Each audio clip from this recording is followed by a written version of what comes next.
Welcome to Flat Earth Debate Uncut and After Show.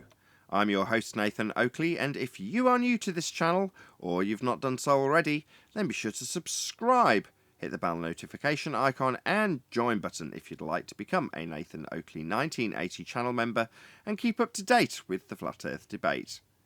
If you would like to support the channel, there is a super chat that runs alongside each of these shows while they premiere, and there's also a PayPal, Patreon and crypto link in the info box below the video.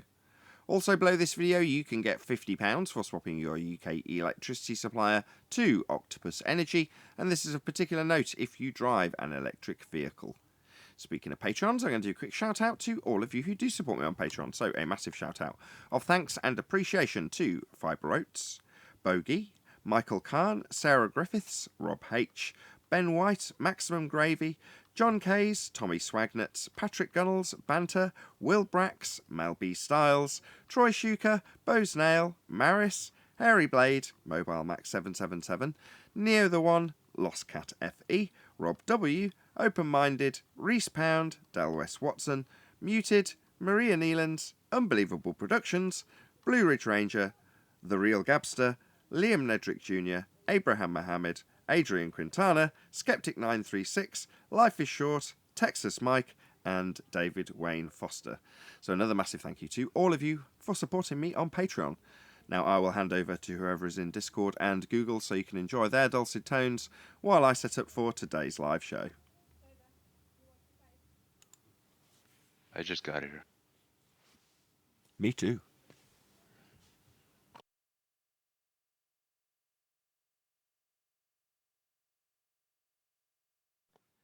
Just have to let things warm up naturally, Neil.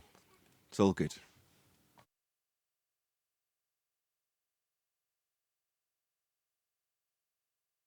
Yeah, it's great sitting in silence. I agree.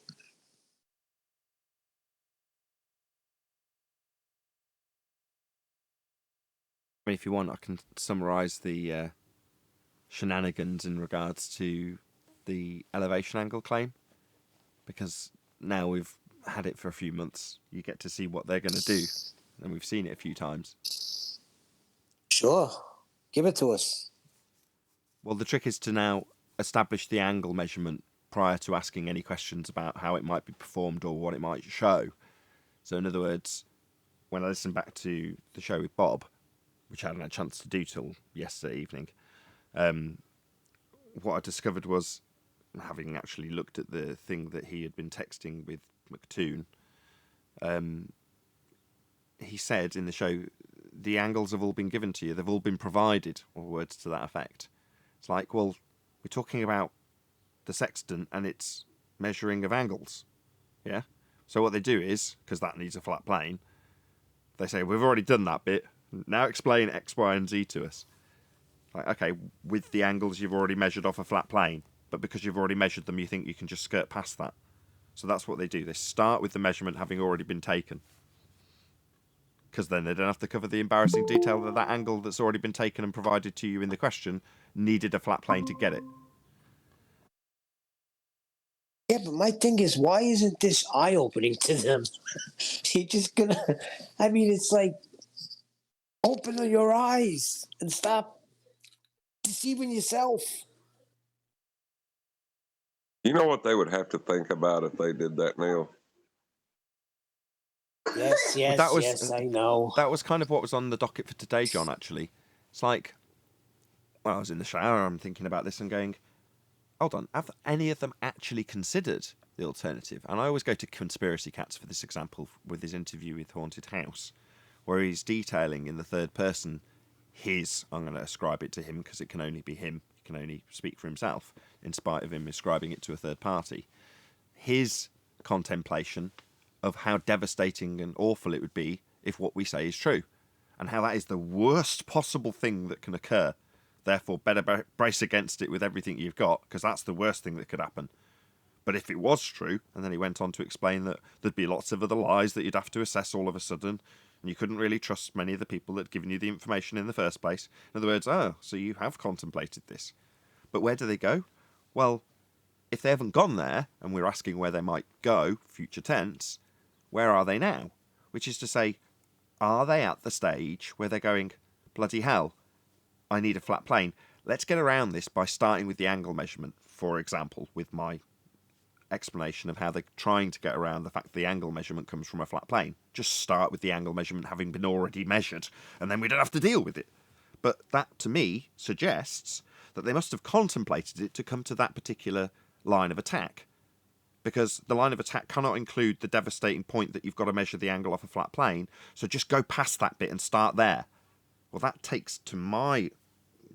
or I feel, I can't phrase it in a better way, that would mean they must have contemplated it. Now, if they're contemplating that, and we're at the point where there's no way around this, they need a flat plane to get these angles. Al-Biruni's argument's a good example, with Highlander, which I've trimmed out today, and I'll publish in the next few days. But that's a good example, right? They must be contemplating it at this stage because they can't get around it. Therefore, they've got to realise they can't get around it and try some other way of getting around it. But that won't leave them with the, well, because it's a sphere, I've begged the question first, therefore it's a sphere, kind of justifying it in their mind, alleviating them of the pain. In this case, they're just going, okay, let's go past the bit where we've got to measure a flat plane. Yeah?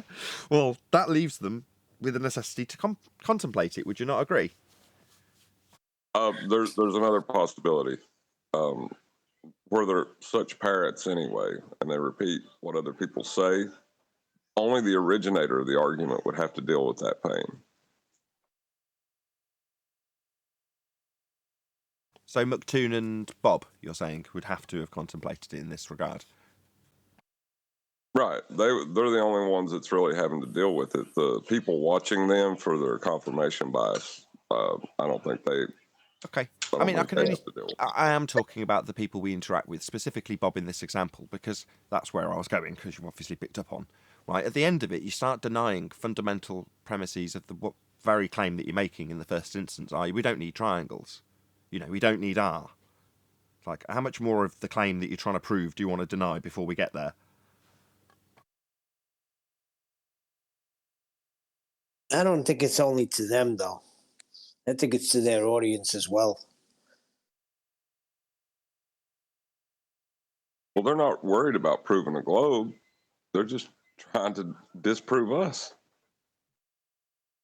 Yeah, their main motivation is, in this instance, Nathan and crew can't use a sextant. It's like, okay, so in their mind, showing that we're wrong is akin to the conspiracy cats bracing against everything that we've got, because if we're right, that's the worst possible outcome. So you ignore the worst possible outcome if they're right bit and stick with the brace against them bit, and you end up in personal attacks on the individual. Whether or not I can do something, whether or not I, as an individual, can fulfill a certain task, will dictate to you whether or not the Earth's a certain shape. That's pathetic. But if that's all you've got, in other words, all you can do is brace against us as individuals, not the arguments against your sphere, then that's how you get labelled an anti-flat earther. Good morning. Hey, 10th. Yeah, Morning. You need to quote more properly. Nathan and his sextant geniuses, we were called. That's one of the reasons I brought up the Eratosthenes thing. You don't have to use the sextant to utilize a flat plane to take an angle measurement. Well, let me finish what I was about to say. That didn't I didn't get the laugh I thought I was going to get with that one. We're called sextant geniuses. Because we are geniuses. Well, that part was the funny part. Because it's not relevant. It's just not relevant. Well, that's my point. The argument we're making could be made with the bare bones limited understanding that I quite happily to say, I don't know, I haven't got a clue. I'm not used to sextant out on sea. Why would I have? Doesn't mean I don't understand how this argument annihilates a sphere, and that's all I want addressing. So if you want to come back at me with, you've never used a sextant at sea. No, I haven't. How'd you get your elevation angle if the curved Earth is beneath your feet? Because I don't need to have used a sextant out at sea to ask you that question and you not have an answer and it prove a flat Earth. So who cares what I've done? Yes, someone who's never used just a trap too. Someone who's never used a gun. Hold on. 10th is talking. Someone who's used a Get gun. Neil. Yes, that's Man. right, Neil. Someone Obviously, who's you never set the best used of it. examples. Oh my gosh. Nathan, Tent is talking. What's going on here? Okay. I'm going to interrupt now too. Yeah, go ahead. Just You get go- it you all go ahead. out, everybody. You go ahead. The airways are clear. Anytime you like. All right. Feel free. Thank no you. one's going to interrupt Thank you. you. Thank you. Anytime you like. Keep doing it. I know what you're doing. Yeah, if you've never used a gun, you still know how a gun works by watching a few videos. So you can pretty much describe how it works. So that's easy enough. But here's the key. Where did all the information that we put out come from? Where those books? Their that I got? books. Yes, their books. We're using their books. Their experts telling us what an angle is, what a zenith is, what a GP is, what a radius of that GP to the GP of the observer is. That's a straight line. They even use a right angle line to measure the bearing when they do the azimuth. They do two straight lines, make it like a T or a cross on the map of that small segment of that circle of equal altitude. I've only shown their books. There's no flat Earth sextant books. That's correct. We're using a hostile witness in this regard because their books are the ones that are claiming in a vague way that doesn't make sense that Earth's a sphere, and then here's your flat plane measurements with a sextant. The same is true for Al-Biruni. Hostile witness. Here he is measuring a flat plane to get the height to derive an R with spherical claims from planar trig. Okay, so there's our hostile witness. I'm technically the prosecutor, if you like. My man is on the stand, in this case Al-Biruni, and it's like, okay, so we've established it. We'll use your gun comparison. It's the equivalent of me going to the guy on the stand. So what did you see, Mr. Man on the stand? Man on the stand replies, I saw the guy in the dock shoot the guy who's dead. I watched it with my own eyes. He put the gun up to him and shot him. Okie dokie. Over to you, defence. Defence stands up and says, does the prosecutor even know how to operate a gun? And I go, because I'm the prosecutor, no, I don't. Why are you asking me? my witness is Al-Biruni, the guy who witnessed, or, it doesn't matter what I do. I'm here pointing it out in terms of how it is. Yes, but you've never used a gun, have you? No, I haven't. But it doesn't change the fact that I've got a witness who's watched a man shoot another man. I've got a witness who measured the Earth flat. That's Al-Biruni. He needed it flat. He couldn't get the height of the mountain without it. Yeah, but have you ever measured a mountain? No, I haven't. So, does it matter? Of course not. But that's all they've got. Attack the prosecutor, right? Because the witness That's a great illustration. It's a great illustration with the gun, by the way. Yeah, that's what that's why we're geniuses, because we shoot from the hip. I shoot from the lip, baby. Any shooting we'll be doing is the horizon. The only reason why the sextant, the formula begs the question of a globe, because they drew imaginary globe lines on a map, on a flat map. So the only way that their formula will work is it is based off of those grid lines. If we were to change those grid lines at all, their entire formula and their perspective of the globe would probably change. Yeah, but before they get to the grid lines, they're taking angles off a flat plane. Exactly. That's what I was going to say. It's still on a flat Earth.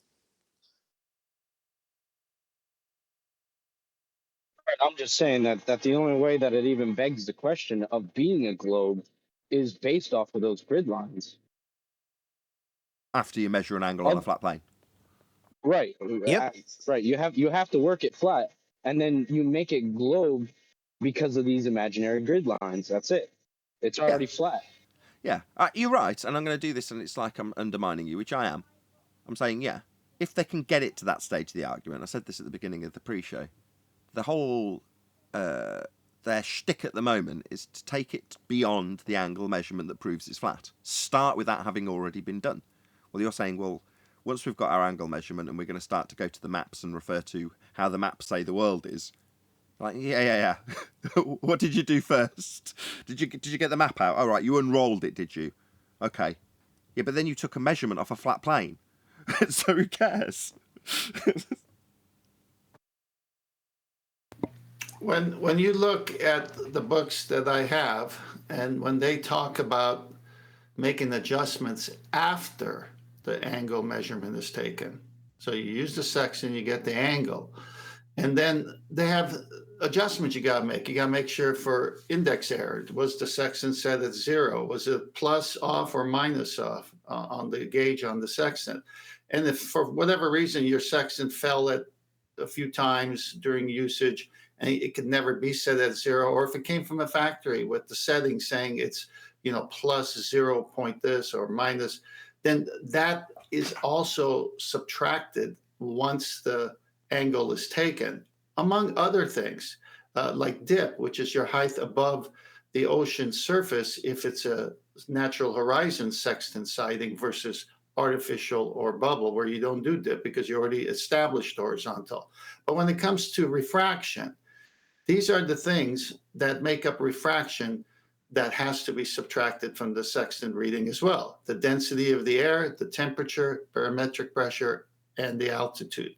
So these are all usually combined with the dip in minutes and seconds. Some tables, they're separate, but there's nothing here about 7/6R or a globe. And if there was, they'd need to correct that, wouldn't they? It'd need correcting. Oh, yes. But then you can get the angle measurement if it was a globe, because it can't work with a curved adjacent. Yeah. It's a great argument. It really is. And as much as, people are going to recognise how the fundies have come in with an argument after the fact, i.e. after they've taken this angle from a flat plane, and maybe try to debunk it after you've measured it flat and then beg the question of a sphere. It's like, well, you can do that. And it's worth discussing because it's nice to hear that they're actually trying to do something at last. It's only been about 2 or 3 months since they've had this fully laid out in no uncertain terms. 3 months later, let's just ignore the angle. Or if we've got to use it, don't talk about the actual measurement of it. Just offer up the numbers first and then ask how they're utilised. Don't talk about the measurement of the angle itself because that'll need a flat plane, so let's just brush past that. Right, Nathan. How about There's this Zenith guy. yesterday? There's this guy that I've been trying to learn how to actually navigate using the sextant. There's this YouTube channel called Practical Navigator, and he has this hour-long educational video of how to get your lines and your plots and all that. And in the beginning of his video, when he's explaining the azimuth and the zenith and everything, he goes, "Now, don't bash me for this in the comments, but we have to imagine the Earth flat, and it just kills me because that's the original step. You have to make it flat." Indeed. And anybody who's explaining this can explain it no other way. So they have to make that disclaimer because they have to do it. So there's no other way around it. It is flat. That's how they're measuring it. So the disclaimer is a necessity for the geometry and the triangulation and all the things that they're going to be doing when they're measuring Earth. So yeah, you are going to be considering it flat. Audience members who still have a globe belief because you're still attached to that religious faith that you have come to realise isn't real anymore. As we were talking about earlier, we didn't get to that with John. But they've got to be contemplating it, right, John? Yep. The ones that are rebutting or, ignoring and coming up with something else, I guess, because it's not a rebuttal. They're not addressing the problem in any way. Yeah, the guy who does the Practical Navigator's excellent teacher. I've watched his videos many times, each one in the series that he puts out. Plus, he puts out, I don't know if he does it anymore, but he used to put out weekly classes on passing your Coast Guard exams. So he's very knowledgeable. And this is what people, in fact, this is such good news for me to hear that this caller has watched that. That's what I wanted everyone to do. I wanted to have everyone to go through the same material I went through, YouTube video or a book or whatever. And I'm glad he did that, because that just strengthens the argument even more. Because here we're, again, a hostile witness. Even this guy actually thinks he's on a globe. And then he's telling you, look, don't get on me, but we got to start with flat. It's just so lovely. Yeah. Is it safe actually, to say they start Pascal with flat Navigator is because it really has to good. be? I agree. Yeah, it has to be. That's why they start that way when they're measuring it. If you want to be accurate, you're going to be measuring it flat because it is. Now, it wouldn't be that way if it was actually spherical. To be accurate, you'd have to measure it as a sphere. You'd have to account for the fact that it's a sphere. You wouldn't correct for it from being your fundy belief in a sphere to being flat if it was a sphere. There'd be no correcting it to flat if it was actually a sphere. It's just that simple. But when they actually have to move around, obviously, life and death scenario, whether or not you get to your destination at sea. So you're going to be doing it flat if you want to get there. Yep. That's correct, because they aim at the horizon, their tangent, and then they do the dip correction, so no tangent anymore. Yeah, correction, because the globe bit that they assume is wrong. They need it flat. So you better correct that shit. Quick, sharp. Globe, tangent, geometric horizon. No, that needs correcting.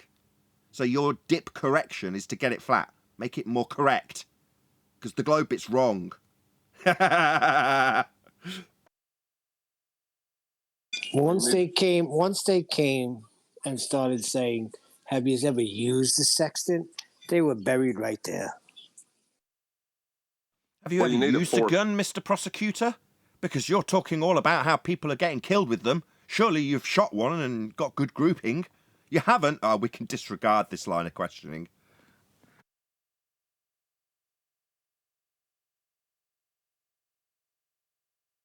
Personal tax is all they'll ever have. That's it. This individual who's telling you it's flat is wrong as an individual. He's an idiot.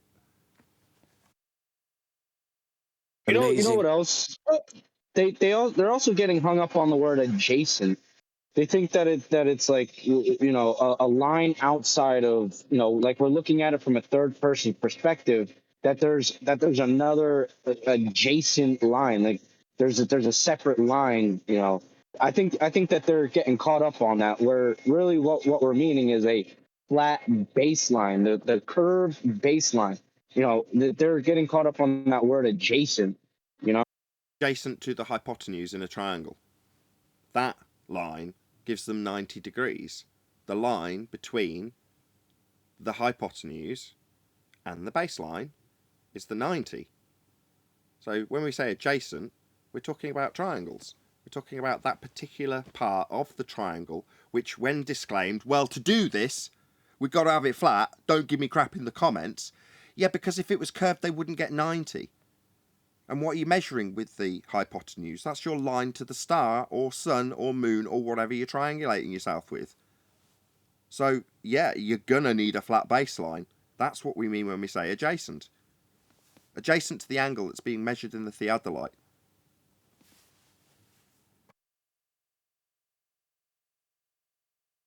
Right, kind of like when Bob came on and you're like, hitting him like, how did you acquire an elevation angle with a curved adjacent? And he goes, there is no adjacent. There's no line next to or adjoining something else. What are you talking about, Nathan? There's no adjacent. So you weren't measuring an angle then, I guess, huh? Yeah, exactly. Yeah, I guess they weren't utilizing the sextant properly. Well, then. no, he's appealing to something that he doesn't want to expressly state, because it's clearly part of their argument now, because we've heard it several times from Akumo virus, which is, I only draw the one line. That's not an angle. Which is the second line? You've drawn a line to the star or sun or moon or whatever. What's the second line to give you an angle? There is no second line. Just one line. Just one line to the star. That's it. No, that's not an angle. Yeah, that don't count.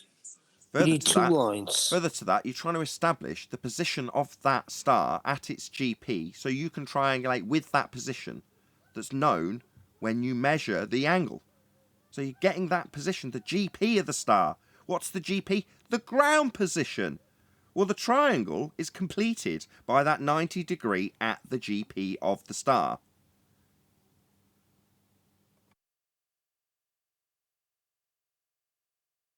You know, if they would have called it the globe Earth mirror on the sextant, I still don't think they would have any harder time with this argument.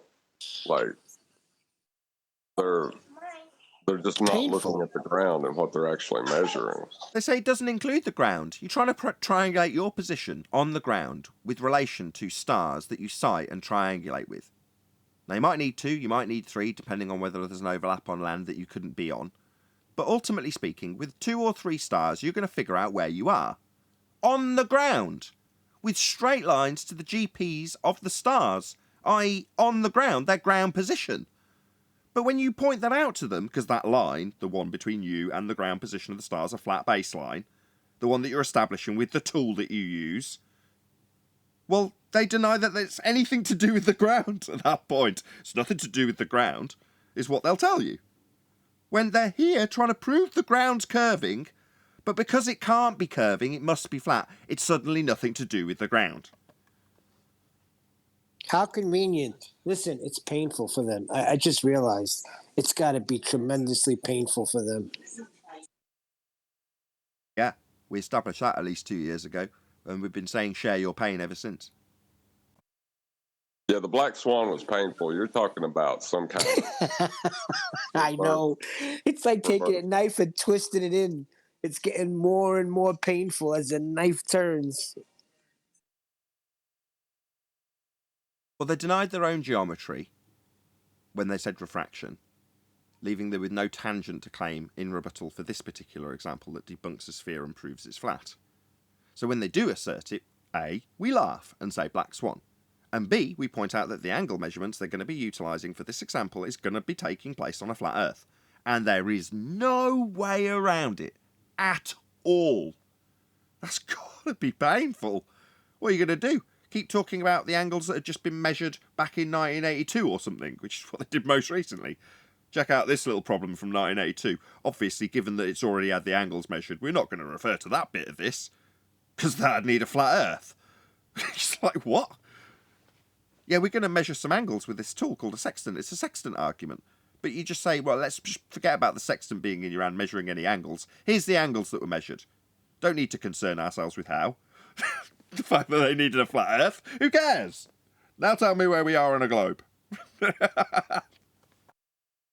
now that we all accept the Earth is flat, let's try to figure out how it's a globe, guys. Come on. Yeah, now we've got these angles off a absolutely measured flat and must be flat Earth. Now you tell me how this is going to work on a sphere with this little predicament that I ignored the angles that I got in the first place from a flat Earth with. Come on, let's explain away how the sphere works after this flat Earth measurement we've taken to prove it as a sphere. It's just batshit insane. It's got to be painful.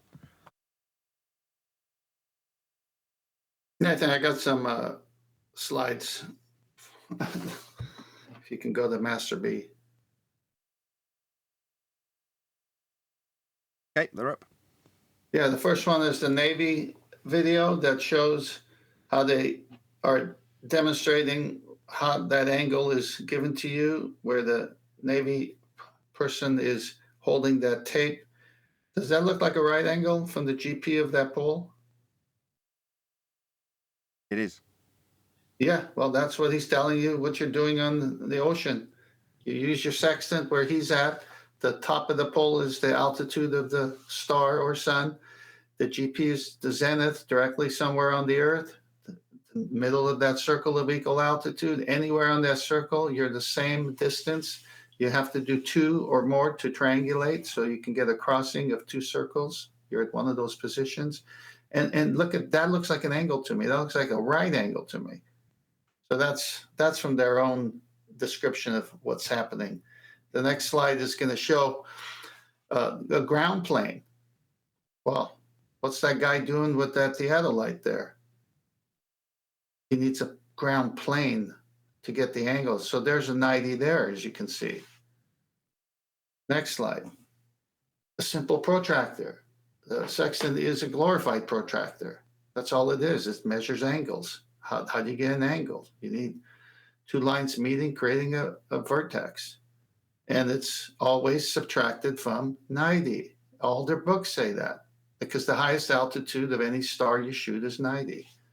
Okay, so if you minus it from 90, what's the opposite number? It's got to be 0 to 90. I mean, it's right there. The next slide. This is the funny one because this is from one of their sites. It shows the right angle, but on the surface, it cannot work. A curved surface, a curved adjacent, a baseline that's curved. It doesn't work. That was the first thing we dripped on them. And yet you go find sites saying, look, it works with a right angle, but it works on a curved surface with a right angle, is what this picture is trying to tell you. And everyone could see that that's nonsense. That's it. I mean, I don't know. If your eyes don't tell you, then just read the books I read. They'll tell you. Where is that ship floating in outer space? Yeah. Well, it's a teeter-totter.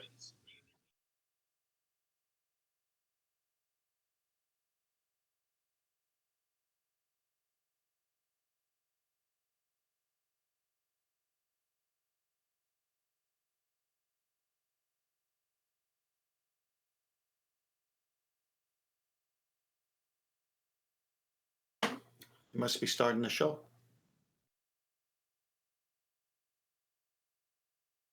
My only thing is, it's a very small Earth they got there. I know it's just a cartoon, but I mean, at least depict it honestly.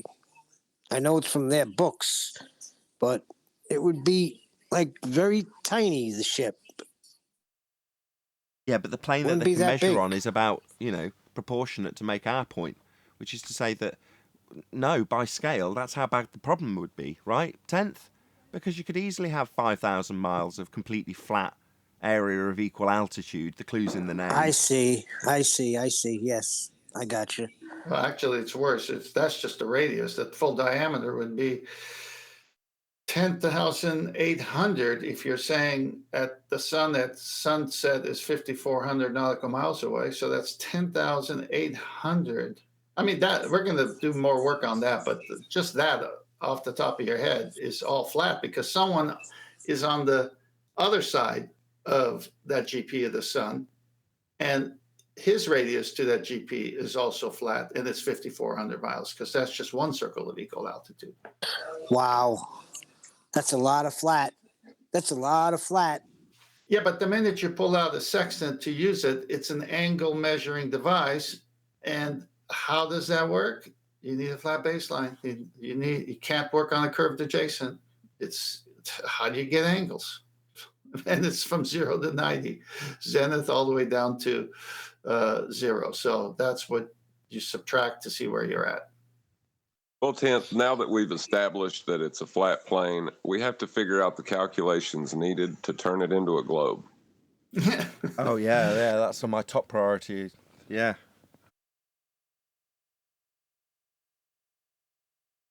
Oh, that's basically Bob's argument. Yeah, that's all of their argument at the moment. How does it feel to be a self-proclaimed expert with the sextant and then say there are no triangles? There is no adjacent.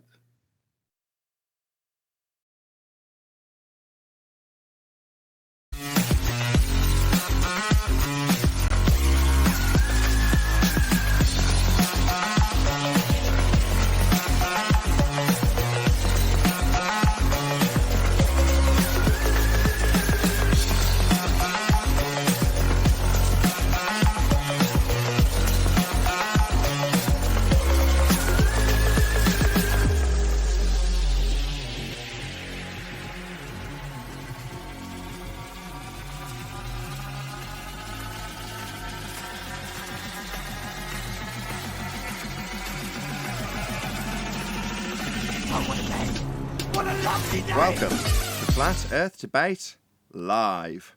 I'm your host Nathan Oakley, and if you are new to this channel, or you've not done so already, then be sure to subscribe, hit the bell notification icon and join button if you'd like to become a Nathan Oakley 1980 channel member and keep up to date with the Flat Earth Debate.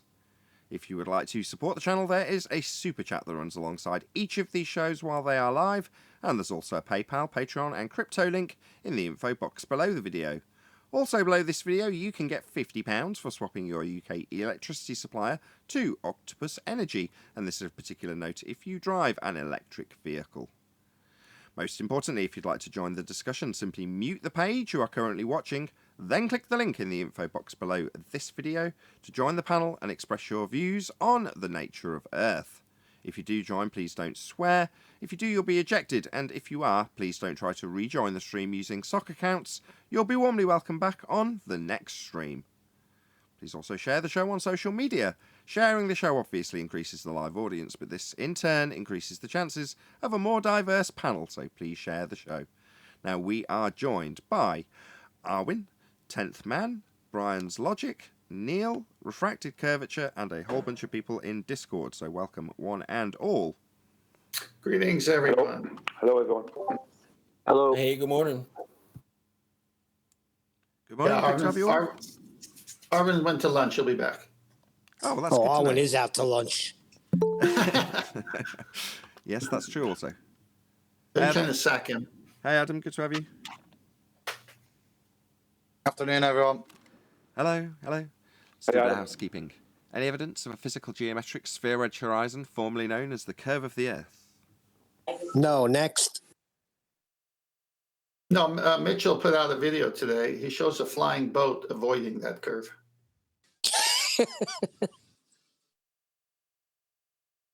Any evidence you can have an elevation angle acquired from a curved adjacent? Haven't heard from Degrassi yet.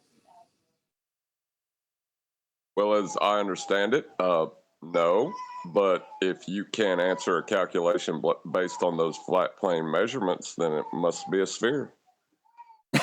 What if I, as an individual, cannot fulfill a task that has had an angle taken off a flat plane, then it must be a sphere?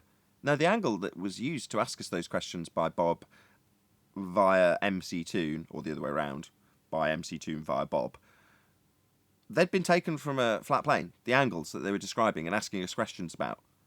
Obviously, having already taken the measurements and therefore not requiring any measurement to be done with a sextant whatsoever would mean that, in their mind, they've brushed past the fact that the angles they're asking about were taken from a flat plane.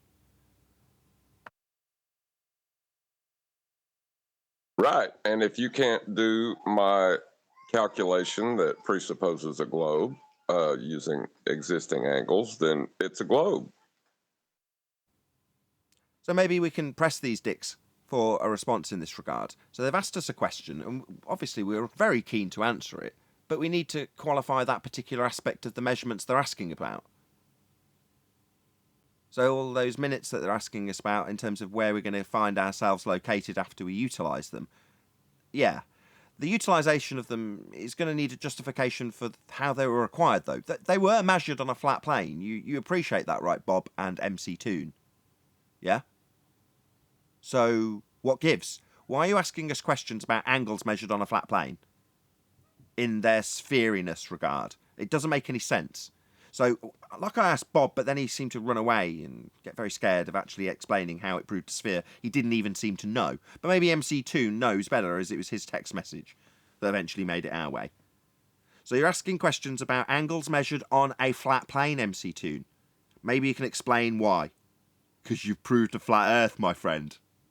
Hope you realise. If not, hopefully people will be knocking on your door. Not me. I've got no interest in coming your way. But maybe someone else will highlight this to you. You've proved a flat Earth with your question because the angles you're asking about were measured on a flat plane, MC Toon. Obviously, he needed a little patsy, didn't he? He needed Bob. He wasn't going to come here himself with this question. So Bob obviously has recognised that Bob's an idiot. Bob will run with anything. So, it spared MC Toon the embarrassment. Yes, obviously Bob was MC Toon's useful idiot.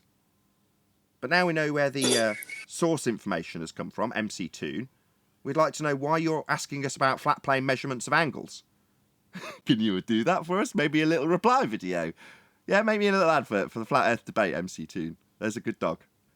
Why are you asking us about flat plane angles? Little correction. Mick Toons, he is not a master of ceremony.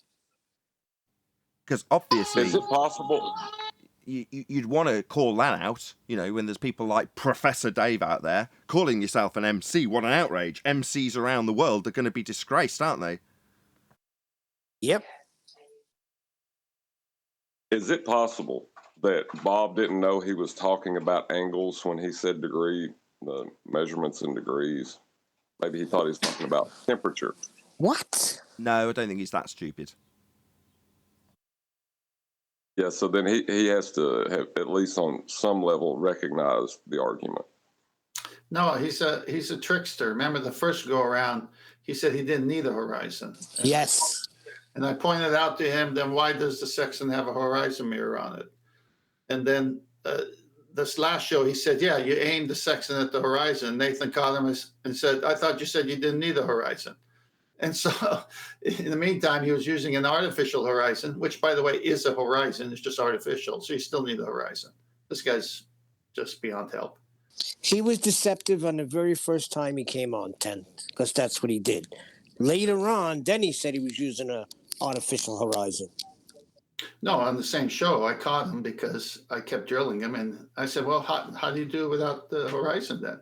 It's got a horizon mirror on it. You're He too says, concerned. "Oh, well, You're too concerned with this monkey. You know, No, that was the initial time. That was the initial time when he came in. I'm not concerned with him. I won't even throw him a banana. Are you kidding me? I'm just saying, we know who the organ grinder is now. So, you know, I mean, we could spend the rest of the time focused on the monkey that was, you know, egged on by the organ grinder to come our way with the organ grinder's evidence. And the organ grinder is McToon. Is that There you go. Is organ grinder TUNE or TOON?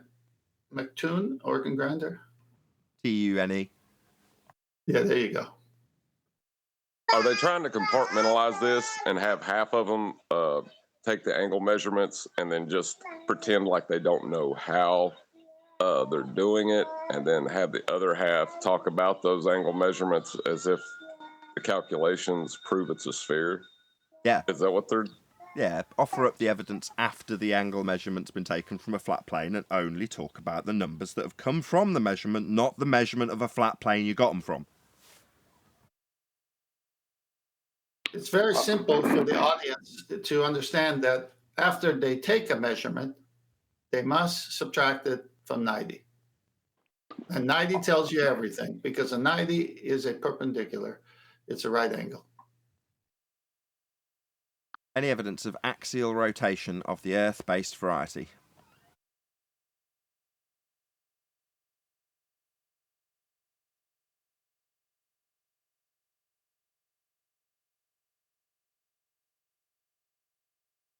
On? Is this on? Hello? Any evidence of axial rotation of the Earth-based variety? No, none whatsoever. You need R for that. But Brian was trying to say something. I was waiting for him to finish it. Yeah, Brian. That was on the last point. I was going to say that Bob is not really actually dishonest. Bob just can't support what he's trying to support and be honest, if you understand what I mean. He has no choice. I don't think any of us... Did any of us claim he was a liar? I don't think we did we? No, but I'm just pointing out that I don't think he is a liar. I just think that he just has no choice in the matter. If he has to deny certain things and avoid certain questions because there's no way around. He can't keep doing what he's doing and not deny and not avoid. No, yeah, being in denial and trying to being in cognitive dissonance is a far cry from being a liar. You know, there's only a couple of people in 5, 6, 7 years of doing this that have branded a liar. Like I could count them on one hand. Charles is one, Rumpus is one, and while many people did claim he was lying at various stages of the discussion, there was nothing I could call him on specifically until he started lying about his claims that you knew it was refracted with respect to the horizon. The horizon he was claiming was Earth curve blocking the Isle of Man. Very explicitly claimed, detailed, and held up with the maths, with horizon written on the little X next to the geometric tangent point that they were claiming was being proven in the discussion. That's Earth curve. So the moment he says, I've always said the horizon's refracted, that's a lie. Now, when I can prove it's a lie, and show it's a lie, and I confront them with their lie, and give them 3 opportunities to address their lie, at that point, You go, there's no other words for this. This man's a liar. Rumpus in this example. Same with Charles. I don't need R. Yeah, you do. Here's you using it. I don't need it. I haven't used it there either. Yeah, you have. Here's you using it. No, I don't use it. Yeah, you do. Here's you using it. No, I don't. Where have I ever lied and said I need it? You're doubling down and tripling down on this fact that I've pointed out to you and shown to your audience where you need this thing you're lying about. But you want to continue to double and triple down on this lie. Okay, well, like Rumpus, I've got no choice. I will brand you, this is Charles, Flat Earth Math, a liar, because it's a fact at that stage. There's no way around it. If you're lying, you're lying. Now, in the case of Bob, that's cognitive dissonance. He can't support his claim. That doesn't make him a liar. Not yet. No, I'm sorry. Nah, they're liars. If they're faced with the truth and they're still going a certain way, then you're lying only to yourself. So you're still a liar. No, you're confusing cognitive dissonance with lying. There's a difference. With this proof that just came out, okay, this sextant, I'm sorry. The elevation angle argument. Yeah, go ahead. I'm sorry. You're faced with it right there. You know Earth is flat, and you're still promoting it as a globe. You're a liar. No. Don't jump the gun. There will be, as a result of this argument, Neil, I absolutely assure you, plenty of people branded liars as a result. There'll be lots of people caught out in contradictory statements that they have made that they will have to double and triple down on, like Charles and Rumpus, and therefore be branded a liar. Well, that'll happen, I assure you. That's why I'm kind of discussing, or was in the pre-show, asking John about this and saying they've got to be contemplating it, right? They can't not be. They're having to dance past the actual flat nature of their angle measurement. So if they're dancing past it, they must be realising why they're dancing past it. You know, you can't start at step 3 and go, well, I'm just not going to do 1 and 2 for no reason in particular. It's like, no, step 1 and 2 are pick up a sextant and measure a flat plane. So you want to dance past those and start with the measurement you get from that flat plane and only talk about that. Well, that requires some level of cognition that contemplates the awful reality of it being flat. I can't see any other way around it from their perspective. Unless someone can tell me how, no, if they do this, they get to maintain their sphere belief from the off, including and not limited to the angle measurement from a flat plane. Now, I don't see any way that they can do that. Maybe someone's going to correct me and say, no, they can. They can maintain their sphere belief in this paradigm when measuring a flat angle. I don't see how they can. Maybe someone's going to tell me now. Go ahead if you... Well, that's what I was going to say is as long as they're not dealing with the measurement or how it's acquired or what an angle actually is, and so the originator of the argument, like McToon, he's having to deal with it, right? But when Bob come in, all he has to do is keep asserting that it proves a globe. It's a compartmentalization of the argument. So nobody on their side ever has the full argument. Well, to a point, John, because outside of this topic, he's saying an angle, to get an angle, just with a protractor, on anything, doesn't need an adjacent. So is he denying how angles are achieved in order to just take someone else's argument and avoid saying it was mine when he himself knows what an angle is? You learned that really young. So when he says there is no triangle, there is no adjacent, and at the same time he's got to minus or subtract from 90 his reading, what does 90 tell him? 90 tells him there's a baseline, 0 to 90. That's how you get 90. So 0 to 90, you subtract it from that, and you're going to have it. So he knows he's subtracting from 90. How'd you get in? Why 90, Bob? What's a 90? Isn't that right angle? Isn't that perpendicular? 2 straight lines? Well, what's that bottom line? Isn't that the adjacent? Oh, no, there's no adjacent. Well, then how do you get your 90 to minus it from? You're just aiming at the star with one line. Akuma virus says, yeah, the second one, yeah, it's the same one. So you got one line to a star. Brian held him on that one. You remember that, Brian?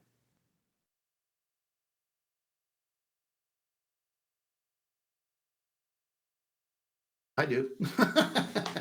Where you aim the second? Where's the second one? It's the same one. You can't get an angle with one line. Just draw another line to the same exact measured star or celestial body. That's what he said. Same line.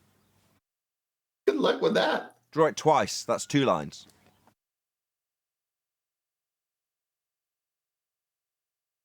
Any evidence of a self-perpetuating molten iron core at the centre of a presupposed spherical Earth?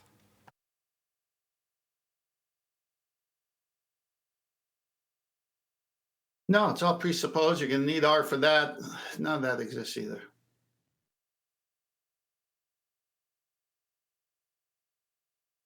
As we've talked about it so much, any evidence of the R value? That's Earth radius.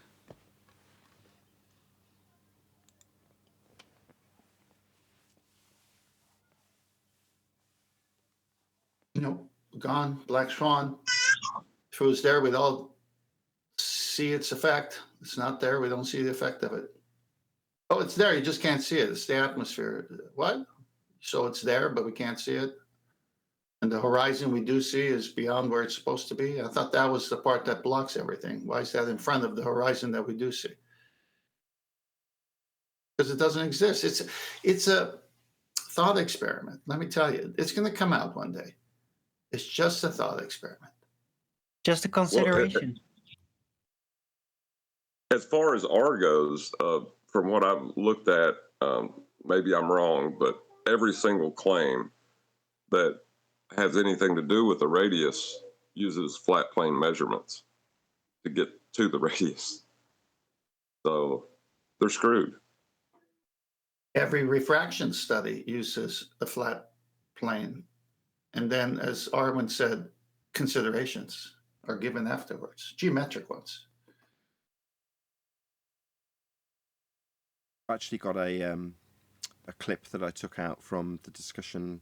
I believe it was on the same show that Bob was on, but it was actually with Highlander, and QE beautifully summarised right at the end the problem in terms of the Al-Biruni measurement.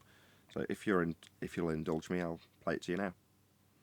But Arwen, not just welcome to Flat Earth, welcome to geometry. Yep, they have no clue. Highlander, do you understand what he's asking you for the past, 40 minutes? Let me break it down for you. He's asking, why did Al-Biruni use planar trigonometry to conclude a spherical radius? That's the question. Huh? Okay, let me try it again. So you understand now, Al-Biruni's got to have a flat Earth underneath this mountain to get this triangle. He couldn't do it if it was curved, because he wouldn't have a flat baseline. Maybe interrupt the devastating fact that he couldn't do the measurement if it was curved. So yeah, so QE summarises it beautifully. They're using planar trig, flat And that baseline. laugh. That laugh he has. That's the laugh with, oh no. That's him trying to take in the information. That's all that is. That laugh is because he can't understand what he's doing wrong. No, when somebody's got you cornered and busted, you get like a laugh, you know. You got me. Oh boy. No, listen, it's hard to say what that laugh is, because if you say, what do they think of us? They think we're deranged, conspiratards. So they're mocking us with the laugh because they're thinking highbrow. Their nose is above our nose. You know, it's like, look at these. Not with this. I'm sorry. Not with this. No, I agree. I agree with 10th. In this instance, his laugh is like, regardless of the fact that in this moment, it may seem like you've won, I am still on the winning side, and this is all for nothing. So, I laugh in the face of your win. That's what he's actually doing. In other words, his nose is above our nose, as 10th Man described. So they still wow, this is nuts to me. After all of this and every spanking they got, they're still looking down like these dumb flat earthers. Yes. Yes. Interesting. Yes, hence it ends up in the personal attack. This person who got the best of me is an idiot. Not this person who proved Al-Biruni measured a flat plane to derive the height to get the R value when he starts with the flat plane measurement. Not an address to that. The question for, in this case, Highlander, why is Al-Biruni measuring a flat plane? Yeah? Well, the response will be, Nathan's an idiot who doesn't know how to use a sextant. That's the response. Because in his mind, he's still on the winning side and elevated beyond my stature. Therefore, he needs to put me back in my place. Not address the argument for how Earth's proven flat by Al-Biruni. That'll never get addressed. Maybe he's under the impression you can lose every single battle, but just pretend like you won, and that's the same as winning the war. No, it's like losing every battle, watching every village you own get burned to the ground, but then killing the king and assuming that you haven't lost a thing. Killing your own king? I don't know. Yeah, I suppose If that's you- one way of looking at it too. If you acquire the elevation angle on a curved surface, then you can gloat. Then you could say, I'm the winner. Not the other way around. They win when they show us how they get an elevation angle from a curved adjacent. How they measure the angles that they're asking us about and how they work on a sphere. It's like your angles were measured on a flat plane. We've gone through this at the beginning of the show for MC Toon. Mucktoon. Your claim that you got your little messenger boy Bob to come in with rather than confronting us yourself, you proved a flat plane with that tune. You realise that? The angles you were asking us about, they were measured on a flat plane. To even have a question to ask, you first had to measure angles off a flat plane. And you got the gall to send Bob in? What coward? Can you come in yourself and ask us? Yes, because you know what would have happened. We'd have asked you where you got the angles from. So we've got these angles from a flat plane. That's the end of the argument. Well, that's what I Wouldn't was it be saying fair about to Bob, say that they had philosophical beliefs based on religion, and Islam at the time considered the earth to be egg-shaped? So if you're a tiny little ant on a massive, massive egg, how would you go and prove your religion? Because correct me if I'm wrong, Muslim Quran teaches that the egg-shaped earth is what it is. The book of the what do you call it? The book of Zohar teaches that the earth is a living ball with people living upside down. The Talmud used to teach the earth is flat, but then the rabbis in the early 1500s changed to a sphere. Now the Talmud teaches that the earth's a sphere with people living on other planets. The only book to this day that has no Helsinki, what do you call it? Heliocentrism. After that, but as well, the Bible teaches that the earth is stationary, a line stretched across it. Nobody's antipodal. So you tell me, if you have a religious belief and you're trying to prove what you live on, how do you go about doing it? With all the things we discuss here, like measuring angles. Well, there's going to be a major conundrum with a lot of the Muslim believers. The earth is flat, and their book is teaching that the earth is an egg shape. The Jewish Unnecessary. Kabbalist is going to have an issue with their Zohar book, because that book, and it all comes from the 1300s, by the way, too. It looks like around 1300s to 1500s, they started implementing literature regarding spherical mathematics and spherical ideologies, because it's in the writings, in their religious beliefs. The only thing that hasn't changed, which is ironic because the Bible is written by the Greeks, but you had the Platonists and you had the Hellenistic religion take over. So the Bible is written by the Platonists, which are flat earthers, because the Bible talks about an inscribed circle or a clay-pressed seal, which is circular shape. But then after that, Pythagoreans take over. Like, does anybody want to elaborate What? on all these religious texts? But isn't the Old Testament even part of it? Like, I don't see, like, what is this Islam egg-shaped thing? Are you sure that's actually the shape of the surface, or is that the shape of the realm in which we are? So according to Islam, that's the shape of the earth. It's egg-shaped, according to written literature. Of the surface. That was You're saying of the surface, Arwin, yes. That's no, not what I've heard. originally Well, that's it. That's what I'm comparing all these religious texts. Now, the reason why I bring up the ant on a large round surface is because if you are an ant on a very large round surface, there's no way for you to tell that the surface is round because you're a little ant. So if you look at all of these religious ideologies, they take that approach, especially the ones that emphasize they live on a sphere. I see. So they say it's too big to be able to calculate it yourself because you're a tiny ant. See, the problem with that is that in the next breath, and from heliocentrism derived from the church itself, they've got an assertion in their geometry of a sphere that you can see the sphere edge horizon known as Earth curve at 1.2 times the square root of your observer's height in feet. So when they, in the religious text, say you can't see it, you're an ant on an egg, and you couldn't figure it out, or a very big ball, or whatever, however you described it more eloquently than I.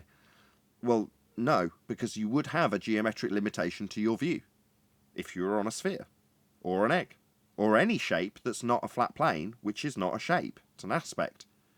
But that's the only aspect that won't give you a geometric limitation to your view. So in other words, even if you're an ant on a ball, you'd still have a geometric limitation to your view, and in the case of sphere Earth, it's at 1.2 times the square root of the observer's height in feet.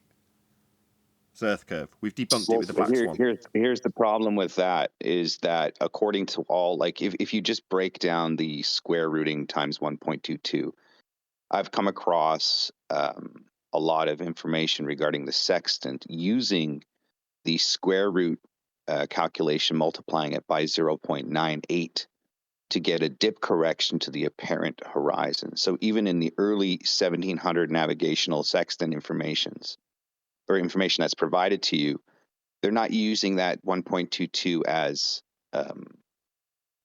the geometrical ball edge as we know it to be now, according to the diameter of 7,918 miles. Right.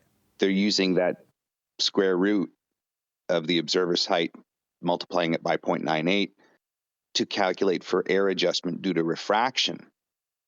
So it led me to think, okay, what is causing that horizon line? Well, that would be a combination of refraction and diffraction. The vanishing point is the diffraction limit, but the apparent rising and convergence is due to refraction. So those two combinations can be calculated. Now, we've used linear calculations in trigonometry, but then we have an exponential function to qualify for this refraction dip, if you will. Squaring function. And that is corroborated. It's not exponential. Everyone makes that mistake. Squaring function. It's not exponential. Well, the squared function is exponential, right? The 8-inch per mile squared is an exponential function. A squaring function isn't exponential. No, it's just, don't worry about it. It's not. I'm being pedantic. Don't worry. Well, anyway, you took me off topic. I forgot what I was saying now. I'm sorry. It's just a bugbear. That's my bad. What you're saying is when you've got this squared function and you're calculating for both perspective and refraction and diffraction. There we go. Hopefully I've given you enough to carry on. Well, it seems to be that in the squared root function, when it is the observer's height multiplied 1.22, my research is saying that they're deriving that 1.22 from refraction. And so the globe horizon model, the 1.22 function that we use to determine the distance based on the observer's height, it appears that they use that same calculation for calculating dip or refraction, is what I'm saying. So that would lead to conclude to me that square root of the observer's height to 1.22 is actually based on the refracted angle, based on optics. So it's derived originally from optics. And what backs that statement of mine is when you change the focal length of different optics, you get a different distance to that apparent junction. For the most part, it's conditional based on weather and so forth, weather conditions. But primarily, you can change the apparent distance, and that would conclude to me that it's an optical refraction point. And of course, the unresolvable detail of that point would be due to diffraction, but the conjunction or convergence is due to refraction. That's what my conclusion is so far. So yeah, I don't know if you guys have. I agree. It's a combination of that and a whole bunch of other things, including the weather. So yeah, you're absolutely. That was a very eloquent, detailed description, Data. Very, very nice indeed, in fact. And you'd be right. And it would make perfect sense that that would be the case, given that that is what they've hijacked and just called, they've relabeled, they've reassigned those mathematics, which you're saying are well understood. And you calculate your dip correction with it. Yeah, we're detailing that almost daily. And if that's how the function of your eye gives you a derivable horizontal, then it would make sense that that would be the very value that they hijacked and just called Earth curve. And what do you know? That's exactly what they have done. They've hijacked perspective and called it Earth curve. And when it doesn't match up with the squared function that they give you as a geometric tangent point horizon, formerly known as Earth curve, they'll refract it a little bit. Now you're saying, well, the combination of the two is what gives you your horizon in the first instance. Yeah, they've back-engineered that, haven't they? Clearly. Well, here's the interesting point about the back calculation from that. You can derive it from the 60 by 60. So when you look at how arc minutes and 60 seconds and all that stuff came to be, it came from Ptolemy. He derived the 60 because it broke down equally among a 360 degree or a equilateral triangle. So the 60 number was chosen for a reason. So by the 60 by 60 by 24, you can determine this apparent size circumference of Earth just from time. Obviously, you'd have to know the velocity of the sun, or you would conflate the apparent motion either to be Earth rotation or the sun moving to determine the apparent circumference of the Earth. So the correlation here is that through the 60 by 60 time ratio that we have developed to, we've used since the Egyptians, correlates with our vision. So there's an interesting combination, an interesting correlation between our optics and time. Well, so whether it's interesting that you've highlighted it. It's interesting whether that it be the size of the Earth. Sorry, go on. Yeah, I thought you'd done. Sorry. Whether it be the size we live on, there seems to be a correlation with time and optics for navigation that correlate to each other. Well, yes, and that makes perfect sense too, although I've never drawn the connection, so kudos to you.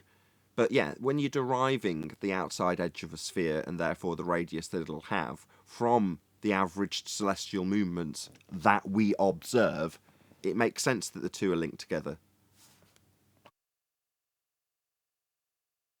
Well, it's what makes it interesting is that you can derive 99% of the calculations from time. So yeah, but they've derived first, time the from observation. Yeah. I'll just say it again. They've derived time from that movement of that celestial object, though, haven't they? Well, that's what it all comes down to: the optics to that celestial being. Yep. Exactly. It's all based on the sun. But that's given away in the title of the religion: heliocentric, sun at center. The sun is at the center of everything, including your time, your dates, your everything. The movement of your very world revolves around the sun. If you're a heliocentrist, not for me. So yeah, time derives the positions. Fascinating. I really love it. It's been eye-opening data.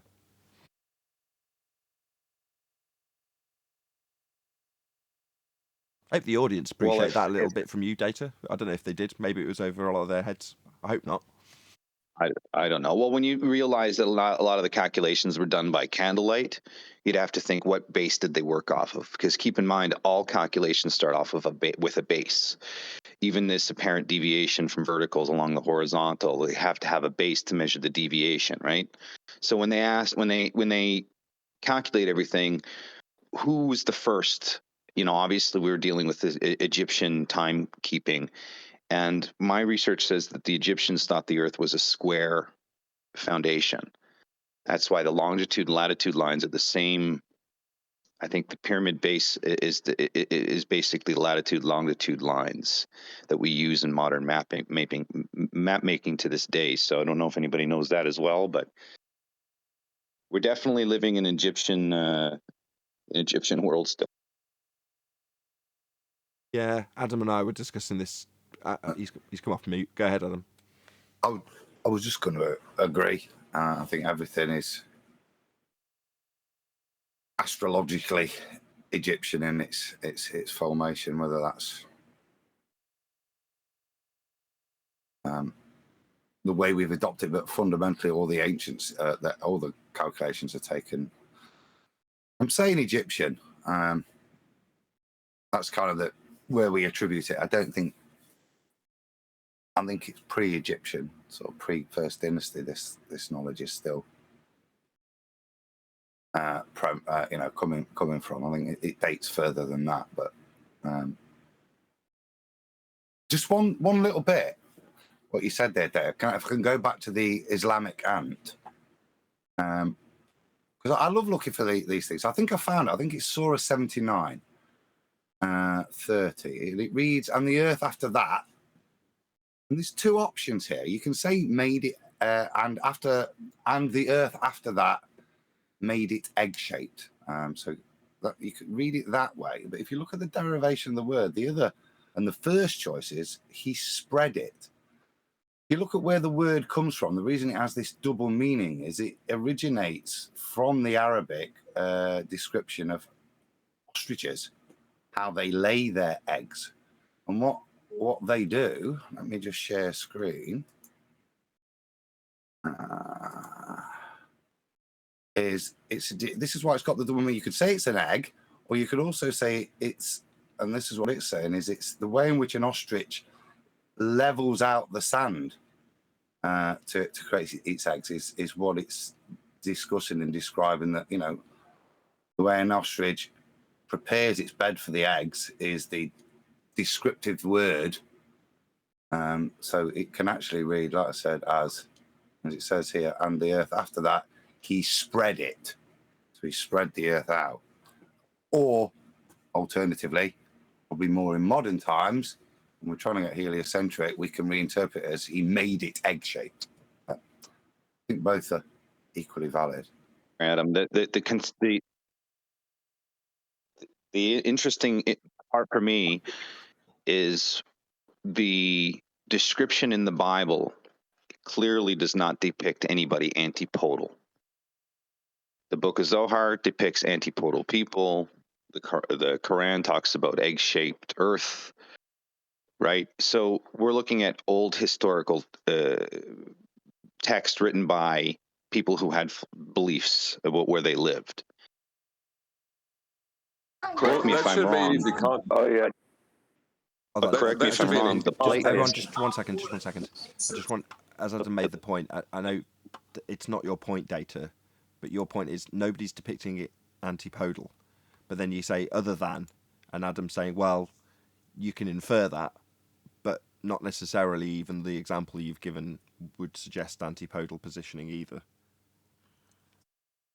Well, if the Earth is egg-shaped, right? I mean, you would have people living all over places of the egg, and if that was the case, they would be naturally antipodal, but that would be an assumption based on the shape being described. The Bible doesn't offer any of that insight of antipodal people. In fact, it clearly states that God's directly above the circle. So what I'm noticing is there seems to be written historical written material coming from two foundations of philosophy: the Platonist and the I can't even say that word, Hellenistic teachings. And it seems that they were antithesis of each other back in the day, and according to their own writings. I think Aristotle and Plato even concluded that Pythagoras had a new way of life. I mean, Pythagoras was talking about reincarnation and all kinds of interesting stuff back in the day, but he was one of the main proprietors for teaching that the earth was a ball. But if you look at the Bible writings, it's not described that way. So it leads me to believe that the Greek Platonists were involved in translating Hebrew scripture. And then, like I said, when you research further, you realize that the Talmud taught a flat earth, but that then too changed in around the 1500s. Right? So you have these philosophical influencers influencing historical biblical text on creation, and the Bible is separated. The Book of Zohar agrees with the agrees with the Talmud now. The Book of Zohar agrees with the Quran now, which these are three mystical books that are opposing what's written in the Bible. This is what I'm noticing. So if anybody else doesn't notice that, or I'm wrong, please tell me. I think I agreed. I said modern interpretation. We had a good debate yesterday as we were talking about the dome, and it's been bugging me for a while. I managed to find an old picture of it. This is one of the earliest pictures of the comprehension of the universe via early Jews. Its derivation is that the universe, God told the Jews to build the temple, the tabernacle, in a particular way for God to be there, and they make this assumption, and with other bits and bobs, that therefore that creation will hold a similar shape. So that seems to be the earliest picture I can recollect of a cosmos, a Jewish cosmos. It says here, look, the Holy of Holies is Mount Zion in the middle. No offense, right? But that's crap, isn't it? Yeah. Look how crap Your kids it could is. do a better picture than that. I was thinking exactly the same. I have a few things to say on all that's been said, if you will afford me the time. Of course, Brian, and you're so polite about it. Thank you. Well, I don't agree with some of the things I've been hearing. I'm going to start off with this. The geometric horizon is only in the maths. So anything they have been doing with the real horizon, I don't mean to put it down, but it's not as important. Where did their geometric horizon come from? We were told that they measure to a geometric horizon to gain a radius. No, that is not correct. The geometric horizon is only in the maths because it comes from a radius calculation, and that calculation comes from a claimed celestial sphere, right?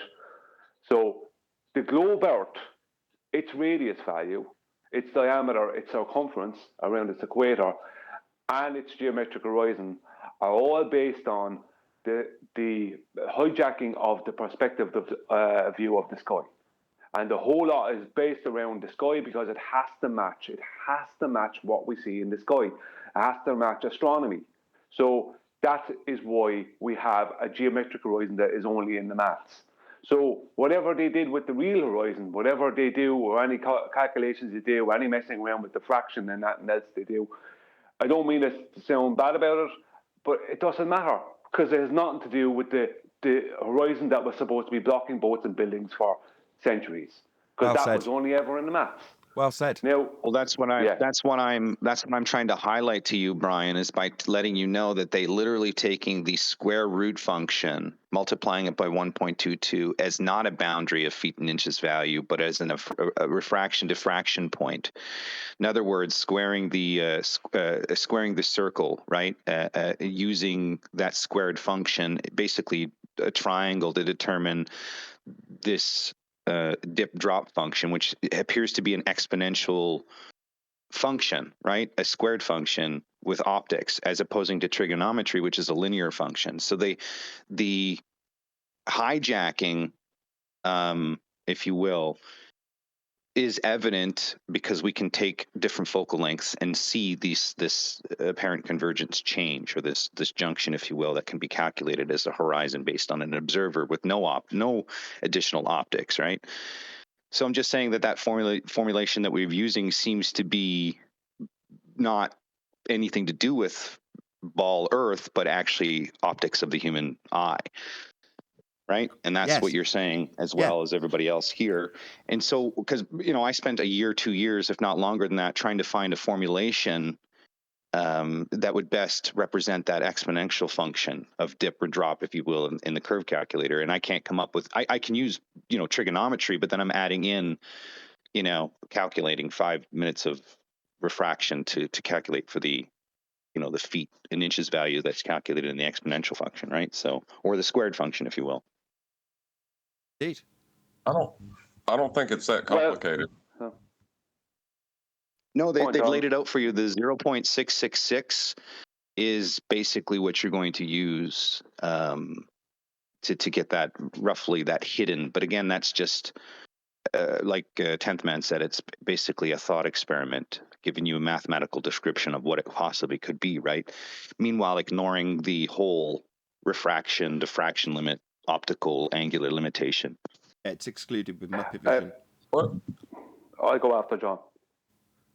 Well, what I was saying is I don't think it's that complicated because it comes down to the initial claim is a philosophical one, because they're saying the only things that exist are physical. We see the horizon, it's physical. And everything else is worked backwards off that assumption. But see, this is what I'm saying. It's not. Well, no, not that I'm saying John is completely wrong there. Everything is worked backwards off of the assumption that the sky is curved and it's a sphere. And that's how they have the sphere they have. That's why their circumference, their diameter, their radius, and their geometric horizon are all mathematical, because they have to work it mathematically that what we see is what they say we will see mathematically to do with their sphere, their globe, because their whole globe. Sorry, Neil, you're feeding me. Their whole globe is based on the hijacking of the view, our view of the sky. Now, everything they do, right? I know people don't like to hear this, but I'm going to keep on saying it. Everything they do, right, has to be, if they're going to work within the world we live in, has to be worked within numerology. And they're working within around the number 9. 0.666, right? People think that's to do with the mark of the beast, 666 from the Bible. No, that is also worked around number 9. 666 is 18, 1 plus 8 is 9. It's all based on 9. 60 seconds, 60 minutes, 24 hours. 60, 24. That's all based around the Just so number you 9. know, the ratios of the human body is where the 666 comes from. It's all about the ratio of the human body, the optics, and the ratio of the length of the arm to the thumb. Yeah. It's all ratio based. So that 666 is the mark of man. Yeah, but this is what the point I'm making.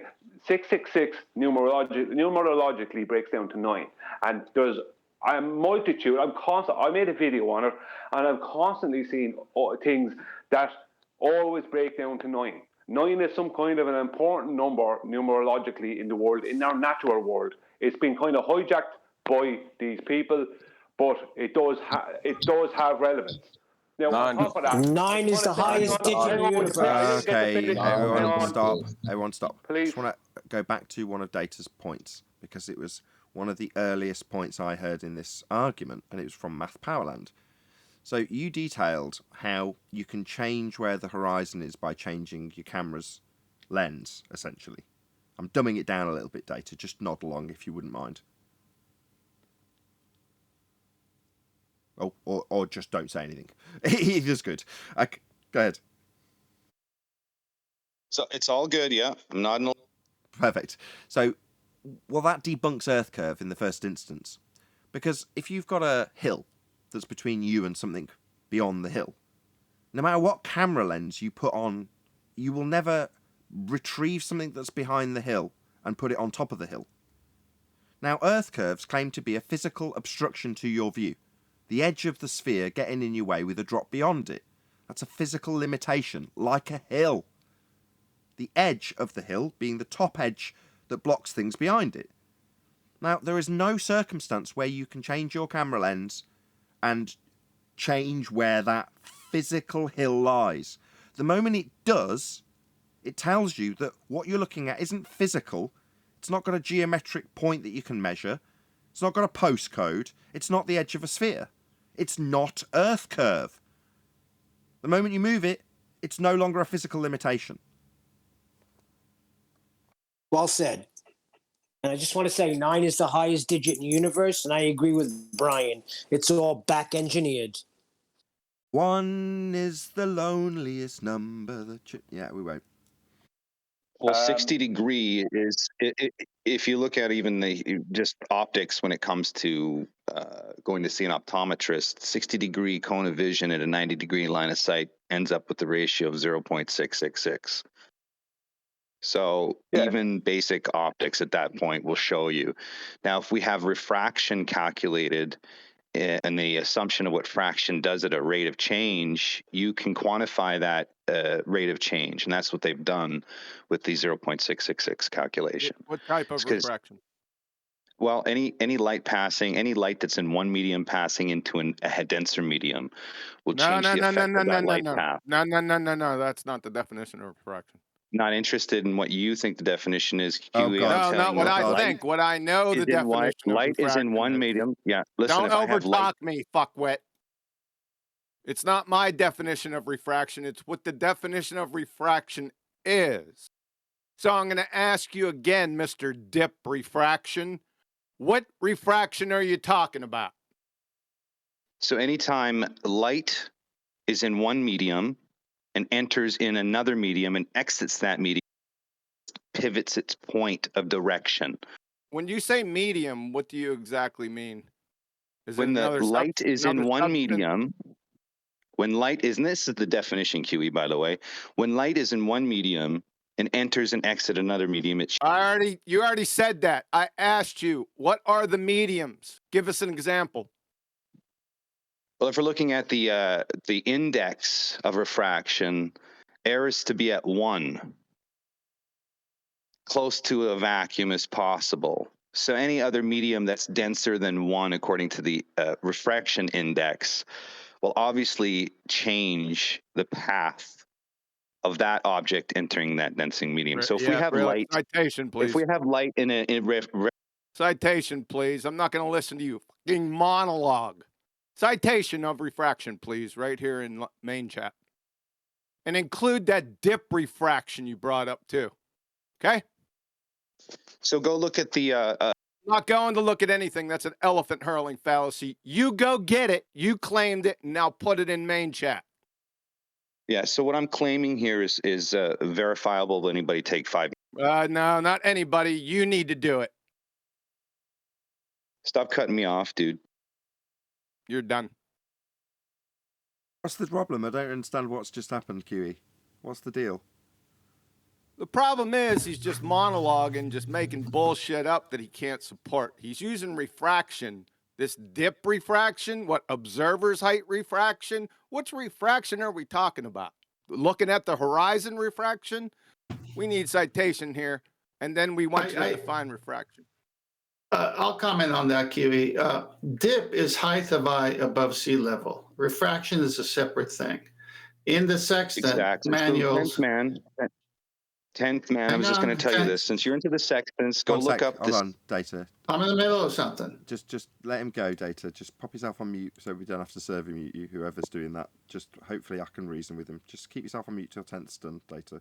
Thanks. Yes, the sextant is an angle measuring device. There's no refraction mirror on the sextant. There's nothing on the sextant for refraction. It's after you get all the information. And if you're going to be at a certain altitude, like if when it's 90 degrees above you, it's 0 refraction. It's at your zenith. It's coming straight down. There's no medium doing nothing to it. And as it goes down in altitude towards the horizon, anything above 15, 20 degrees, they have very standard refraction corrections because it's something they can gather. I put 2 things in Master B that go through it. I told Adam to check it out. I just put it there a few minutes ago. That what's presented now? No, that's not. No, that's not the one I put. No, that's what we were doing last night, Ted. Yeah. But let me finish the thought here. What John QE is saying is dip needs to be addressed separately, and then refraction needs to be addressed separately. You don't combine the two, and I agree with that. Okay, so, well, maybe you should look at some more sextant manuals, because I'm reading off of a manual that was made for 1753 sextant by J. Scott London.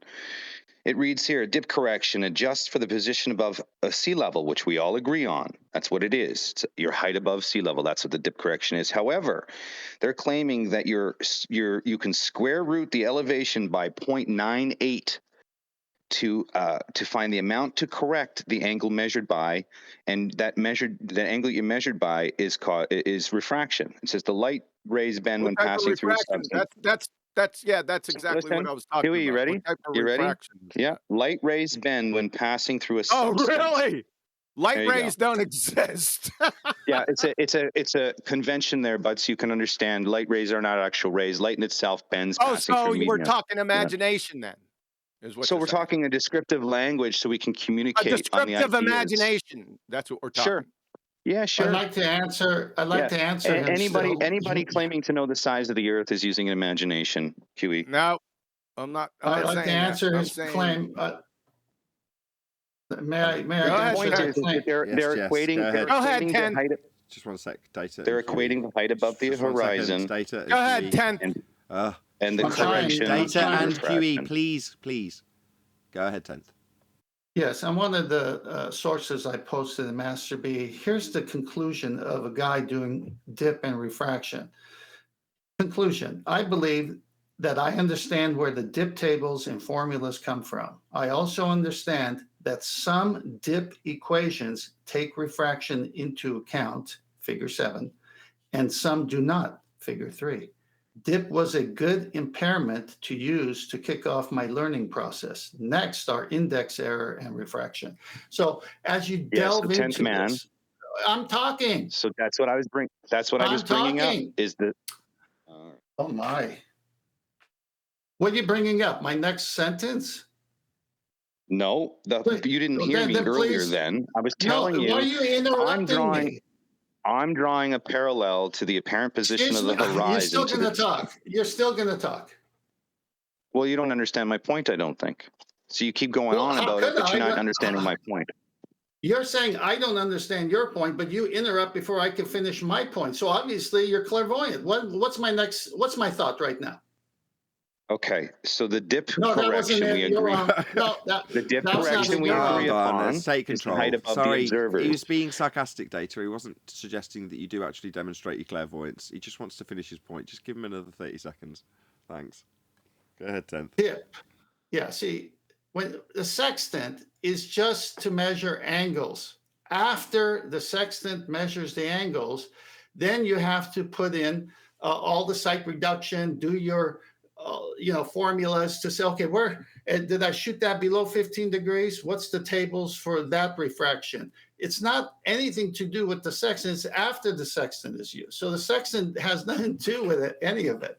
It's the corrections you apply to make sure. There's other corrections, index mirror correction, all the different things to make sure your sextant's calibrated. So what I'm trying to say is that as you read on the subject, not just one source, two sources, but hundreds, there are dip tables in the almanac that are just for height above sea level. Then there are dip tables that includes the refraction as well. You have to realize which ones you're looking at. That's an after angle measurement. That's all I'm saying. Now go on. Yeah, so I'm drawing a parallel to the equation square root the observer's height multiplied by 1.22 to give us the distance to the horizon. What I'm alluding to is that in 1753, this particular square root of the observer's height multiplied by 0.98 offers you the same apparent junction or convergence of the sky and ground causing the horizon. So I'm saying by that information, I'm concluding that the square root of the observer's height multiplied by 1.22 is an optical derivation mathematically provided to you, and it's been conflated as Earth curvature when it's an actual calculation for optics. And my conclusion comes from the fact that I'm reading a manual based on a 1753 sextant, where they say that after you've done the measurement, you correct for refraction by using that calculation. So if I can use that calculation to correct the refraction, then it has nothing to do with physical Earth curve. It has everything to do with the optics and the angle that we're measuring that Nothing optical. to do with refraction either. I'm glad you clarified. Okay, guys. He's summarizing a very good point, which for me took a good year to draw the same conclusion. Took hours of sitting with Life is Short on Ranty's show, with him explaining all of these different aspects of you raising up your altitude and opening up the angle and all of these different optics. All he's doing is summarising a good point. And we're majoring on the minors in terms of his description, which he's citing from this sextant manual. We are.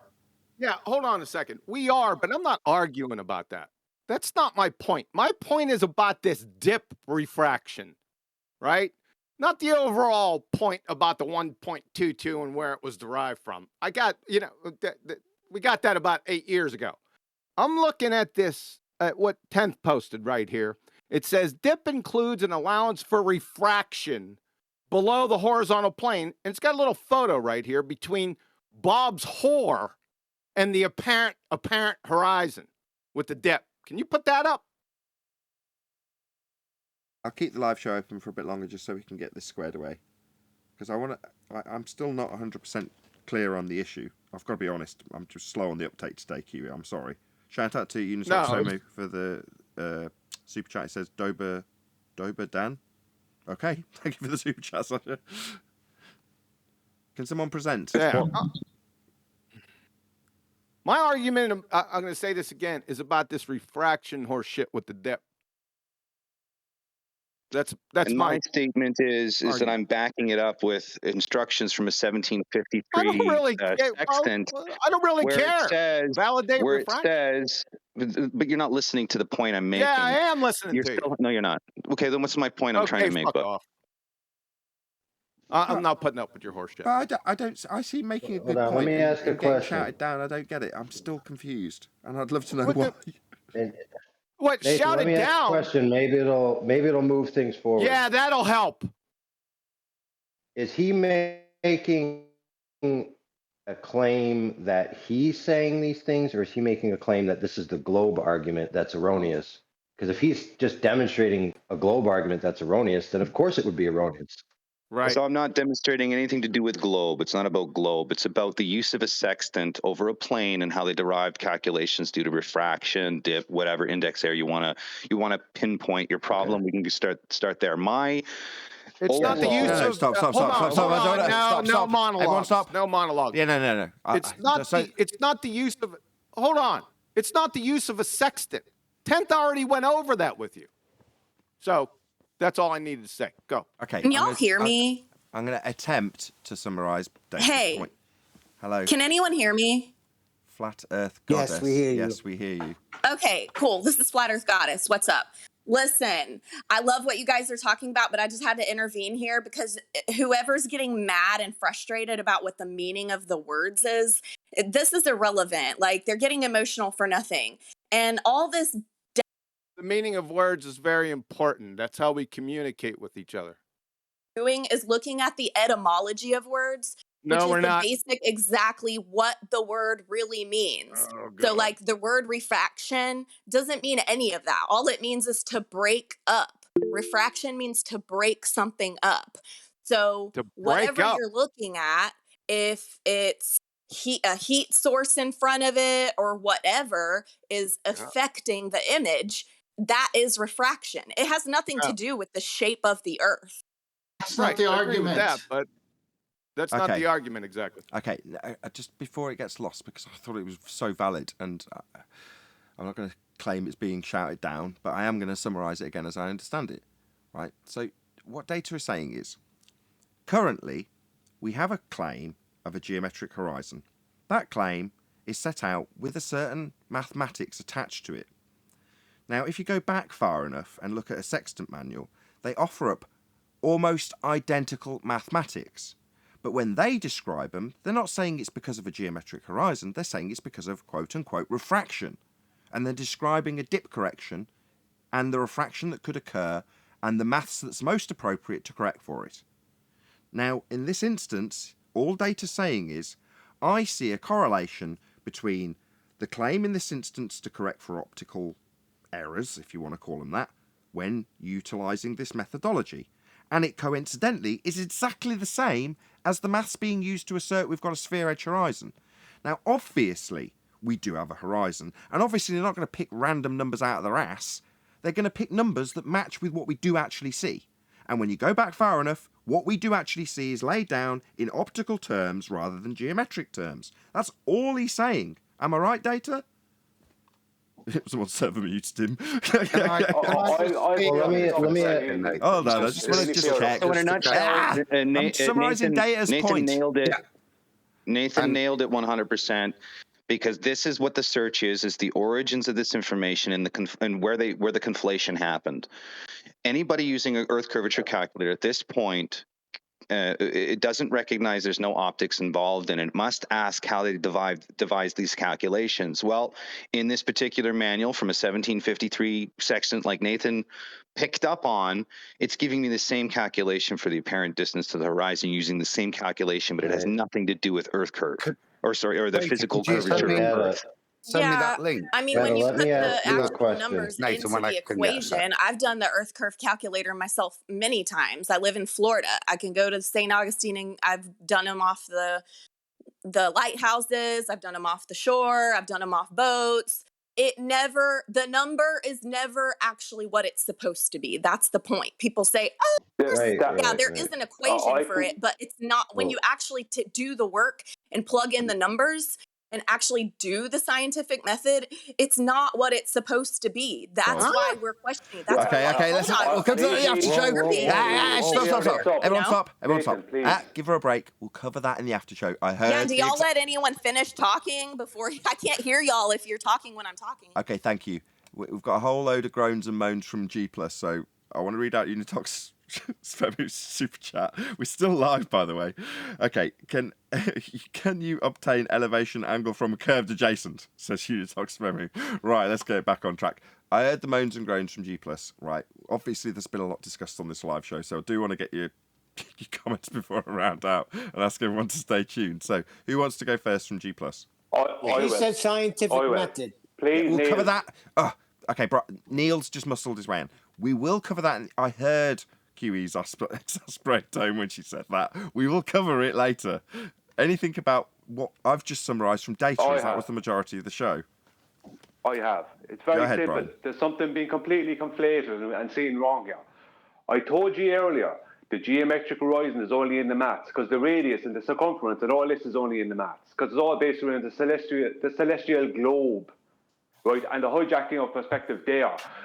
Anything to do with the curve calculator has nothing to do with what we see. What data is talking about, I'm not talking about his dip, I'm talking about the sextant. I talk about what in general what he's talking about, is that they told us when something appears to be disappearing from the bottom up, right, a boat or whatever at a distance, that's our curve.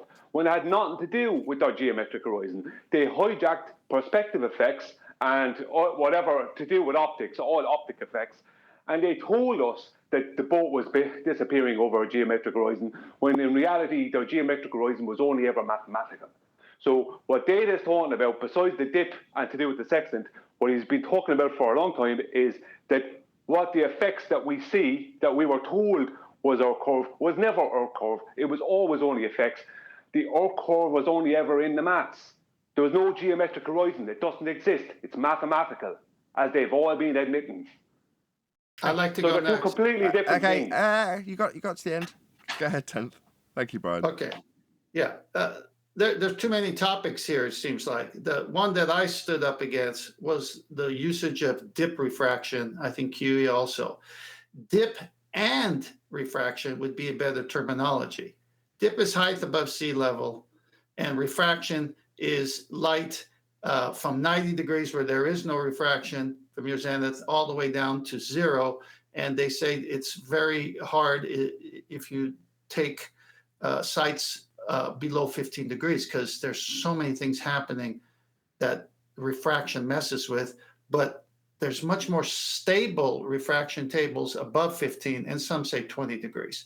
So my opposition is to conflate dip and refraction as one and the same. They're two different things. And the sextant always says, go to the Nautical Almanac for the dip and refraction tables. Sometimes they're put together because it's in minutes and seconds. Sometimes they're separate. That's the only clarification I want to make. Anybody else from G+ got anything to add? Yes, please. Go ahead, Adam. First of all, I'm confused what all the stuff was. When I presented this information with 10th a week and a half ago, it wasn't the contrafibulations that's just occurred today. This is, when I put up that crappy little picture of a man and his cone of vision, it seems like data. And if you could send me the source, I'd really like to see this one. It sounds like it's the same one, which is what me and 10th was saying, you find the really, really old manuals, and they don't conflate this optical effect with Earth curve. They are describing it just totally optically. So respectful, I think we're reading the same thing, but if you could send it, I'd appreciate it. Just to follow on with what 10th was saying, yeah, dip's one thing. And dealing with refraction, celestial refraction, is something. And this again is 1855. This one. This is what me and 10th were looking at yesterday, because it's talking about bits, and it's actually talking about the changing in the size of the sun at different altitudes and different positions. Different degrees of altitude, and how it has different sizes. But what and just to summarize, I won't go into great detail, but what I found was interesting, if I could just read this bit, is in this really old book, he's taking apart Kepler and the heliocentric model just based on greater understanding of what you're doing when you're looking at these things, dealing with dip, dealing with celestial refraction. So had Kepler been aware of these laws of atmospheric refraction, the augmentation of celestial bodies when they are looked at obliquely, he would have made the annual orbit, he would not have made the annual orbit an ellipse. Had astronomers existed at that period, they would have informed those in Europe that the apparent variable diameters of the sun were quite the reverse in the south to what they appear to be in the north. Therefore, we must have some other reason than merely the observed variable diameter of the sun to maintain that the orbit of the Earth is an ellipse. The apparent variable velocity is also produced by the same atmospheric illusion. I'll leave it there, but I thought that was quite nice that even back there, look, they're pointing out that the whole heliocentric model is bunkum. If you do understand how to use the sextant and do take into account the understanding of celestial refraction, and this, I said, this one's in detail specifically with the sun, because the sun, the moon, and the stars do have different factors to deal with. So there you go, I'm finished. Thank you. Shout out to Theo Megawerty. Thank you, Adam, by the way. This all boils down to, how do you achieve a physical location of an apparent position? Thank you very much indeed for the super chat, Theo. Anybody else got any other comments? As we've had an extension, we've run over massively. Might as well in for a penny. Go ahead, John. Well, I think QE's got a point about the definition of refraction, and the whole idea of celestial refraction. I don't know if I buy it, because to claim it's refracted, you'd have to know where it was first. I don't know if I buy that. Yeah, I still think that's majoring on the minors in terms of what was trying to be put across by data. You know, you're focusing on the citation and its use and Weasley use of words and descriptions, and it's like, yeah, you can criticise the reference all day long, but it doesn't change the fact that the point being made is you don't necessarily have to assume that 1.2 times the square root of the observer's height will give you a geometric horizon, when there's examples that show it and utilise it without any reference to it. So obviously you've got an optical effect, and at some point somebody's derived this mathematics and gone, that's where you'll roughly see it. Now, as what was your name, Flat Earth Goddess pointed out, that's not the case. Now, obviously we've got much better lenses than back in 1700s, but nevertheless, it doesn't match up with what we have with our super zoom cameras, and that's back to, again, a point that Data made. You can change your lens and move the physical geometric edge that's being described optically as refraction. But when everyone pounces on, well, no, that's not refraction. What about the medium? What about this? It's like this. He's not saying this. It's just taking it from the text, you know. So don't necessarily shoot the messenger. Listen to the point he's making. The point's brilliant. Is that the old text does not draw on Earth curve to make these corrections for dip. Yeah, it doesn't describe them with a circle like what's on screen now. It doesn't describe them like that. It just describes them, as I said, your cone of vision. It's dealing in its mathematical calculations solely with optics and how your angle of attack, as we call it, and how that opens up the higher you go. That's what it deals with in the earliest edition. It doesn't draw a picture of a ball to to the horizon. It's not dealing with that. Right. And I think that's what Data was alluding to, that the correlation in the numbers. Right. When I detailed the perspective hijacking Earth curve maths, Data's come along and gone, here's where they hijacked it from. This is how they were using it before they started calling it Earth curve hedge. Here you go, check it out. They reference it. And you go, wow, that's interesting. So they've got the numbers from somewhere, and they worked prior to the assumption of a physical geometric sphere edge horizon at 1.2 times the square root of the observer's height in feet. But that obviously at some stage matches up quite nicely with the horizon, otherwise they wouldn't be using it. But it wasn't always called Earth curve, and it wasn't always claimed to be geometric. That's the main point. But with that, I am going to round out this live show and say, given that there's 190 people watching live at some stage, which is absolutely fantastic, so a massive, huge, enormous thank you to all of you tuned in live. Smashed the super chat, liked, commented, shared, subscribed, joined as a Nathan Oakley 1980 channel member, and all that good stuff. If you are watching this on either Nathan Oakley 1980 or Nathan Oakley premiering streams, however, stay tuned as there will be an after show to follow. I've been Nathan Oakley, and I will see you all in the next video.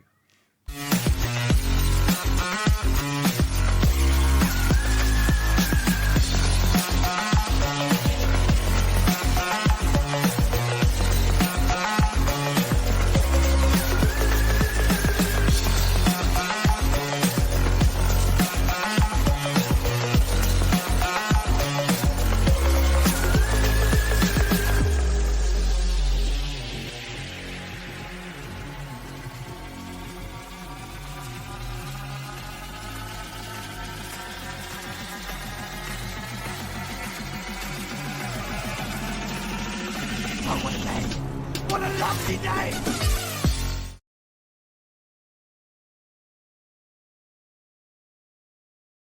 The name of that geometric table that has a 180 baseline and it has an arc over it. You know, it's what. It's astrolabe or. No, it's just a basic thing. No, it's just a basic thing you can buy and use on a piece of paper. Oh yeah, protractor. Protractor. I couldn't just yes, that's what I want. I'm waiting for the. You see, Brian, I am a little helpful.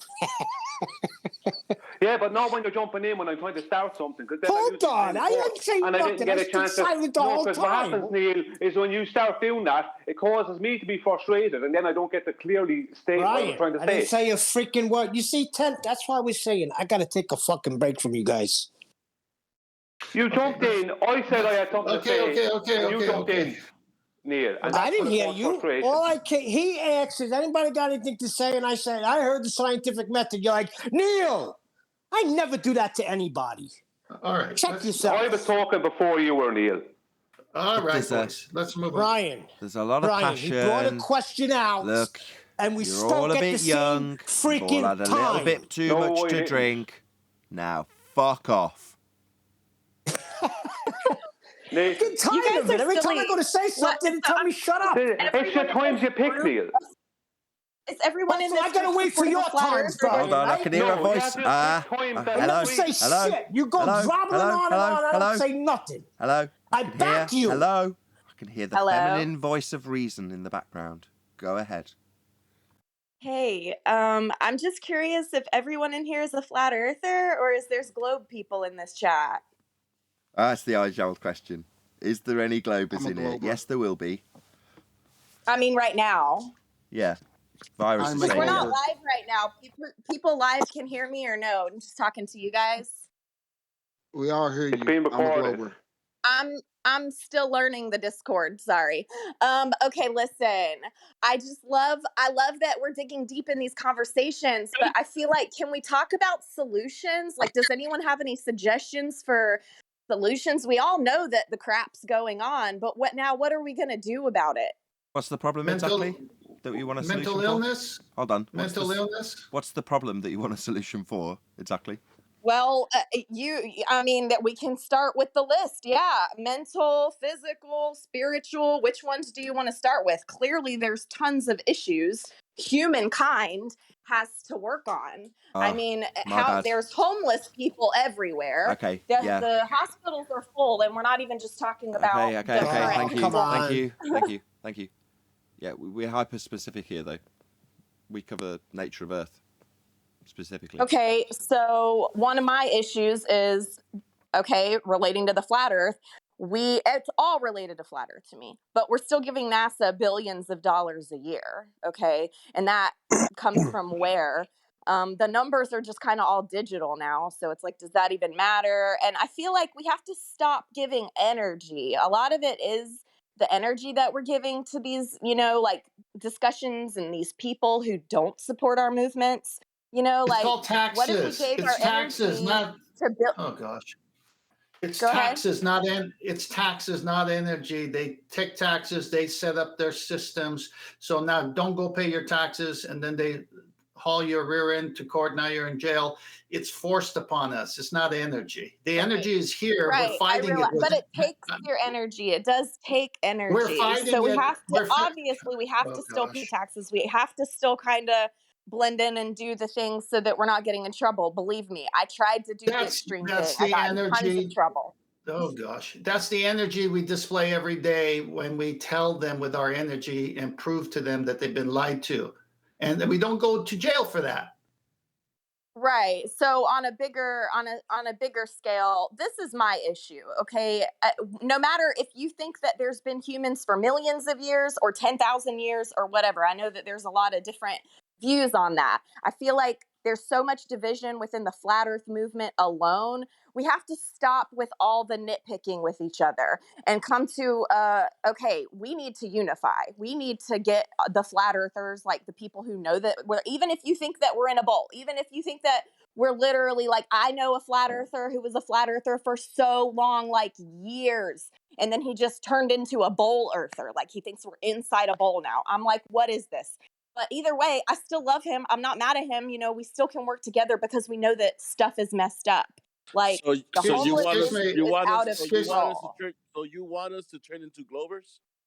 No, We are I didn't say we're that. Why unified. are you putting words in my mouth? I'm Well, you're talking saying you about, want us to be unified. But they're yeah. not. So that's the thing. That's why we exist, because we're not unified. We actually try to find solution to what we're looking at. That's why that's what we argue about what we're the nature of Earth. Yeah, and I'm I probably think more talking about the leaders of the movement, the people who've been in the movement for a long time, who are like sick of Can you saying the same things over and over and over again, because it's just the same thing for me. I've been doing this for years, and so it's can you the point to same leaders? thing. Well, who leads the flat Earth? Which of these There's leaders? we're all leaders in our own way, but there's obviously bigger names in the movement like Eric Dubay, Math Powerland, Daryl Marble. There's tons of people. I consider myself a leader in the movement just because, like, I don't have thousands of followers because I've been shadow banned for years because I've been talking about health and wellness and cannabis cures cancer and stuff before even flat earth. I have been shadow banned. So it's an issue, this whole online thing. I think we need to do more real life things. I know that there is more flat earth. That's why I'm got my whole movement going to unify flat earthers. But there's still a lot of people, even just within the flat earth movement, that attack other flat earthers, and that's Yeah, one well, thing we've got to hang on. stop. I'll add This some has nothing to clarity. do with what Hang we on. were talking I'll about add right some now. Hold on. Whoa. Hold on, everybody. Brian, I had Brian first. Go ahead, Brian. Yeah, I'll add some clarity. When I hear people like Bob Nodell spouting a load of rubbish, I am not going to support him. And that is the end of that. When he's talking rubbish and lies and stuff that he knows and has been pointed out to him is wrong, then no way am I going to support that. I don't care if he knows or believes or whatever he states that the earth is flat. That doesn't mean I'm his friend. If he's talking rubbish, then he's talking rubbish. And that's what we do. I don't know what you're talking about because I've never heard him or I know who he is, but I'm not on the YouTube side. So there's like all the stuff that y'all talk about, I really don't know. Like, what's wrong with Bob Nodal? Let's make it about you rather than an individual that's not here to defend themselves. So there's quite a lot. Yeah, I agree. Okay, yeah, I'm going to struggle to have a right? conversation with you if you interrupt me after the first two breaths. So you've laid out quite a lot of information, and I've listened to it all. But one of the things you said was you want a unified flat Earth, and the reason it's not is because there's a lot of nitpicking. Yeah.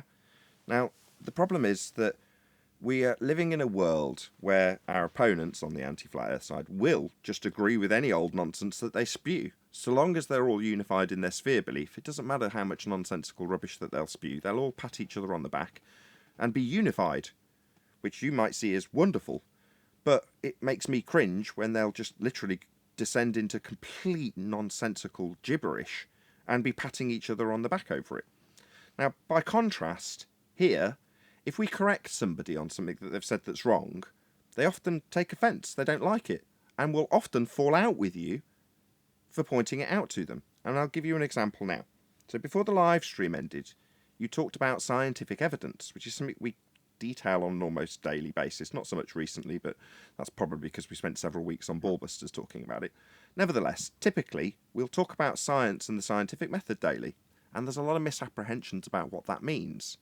And that's critical to the deception that we've had foisted upon us in terms of the globe Earth, because the deception has come with a magic trick that utilised science to convince you of the method you were trained in as a very young child as being empirical.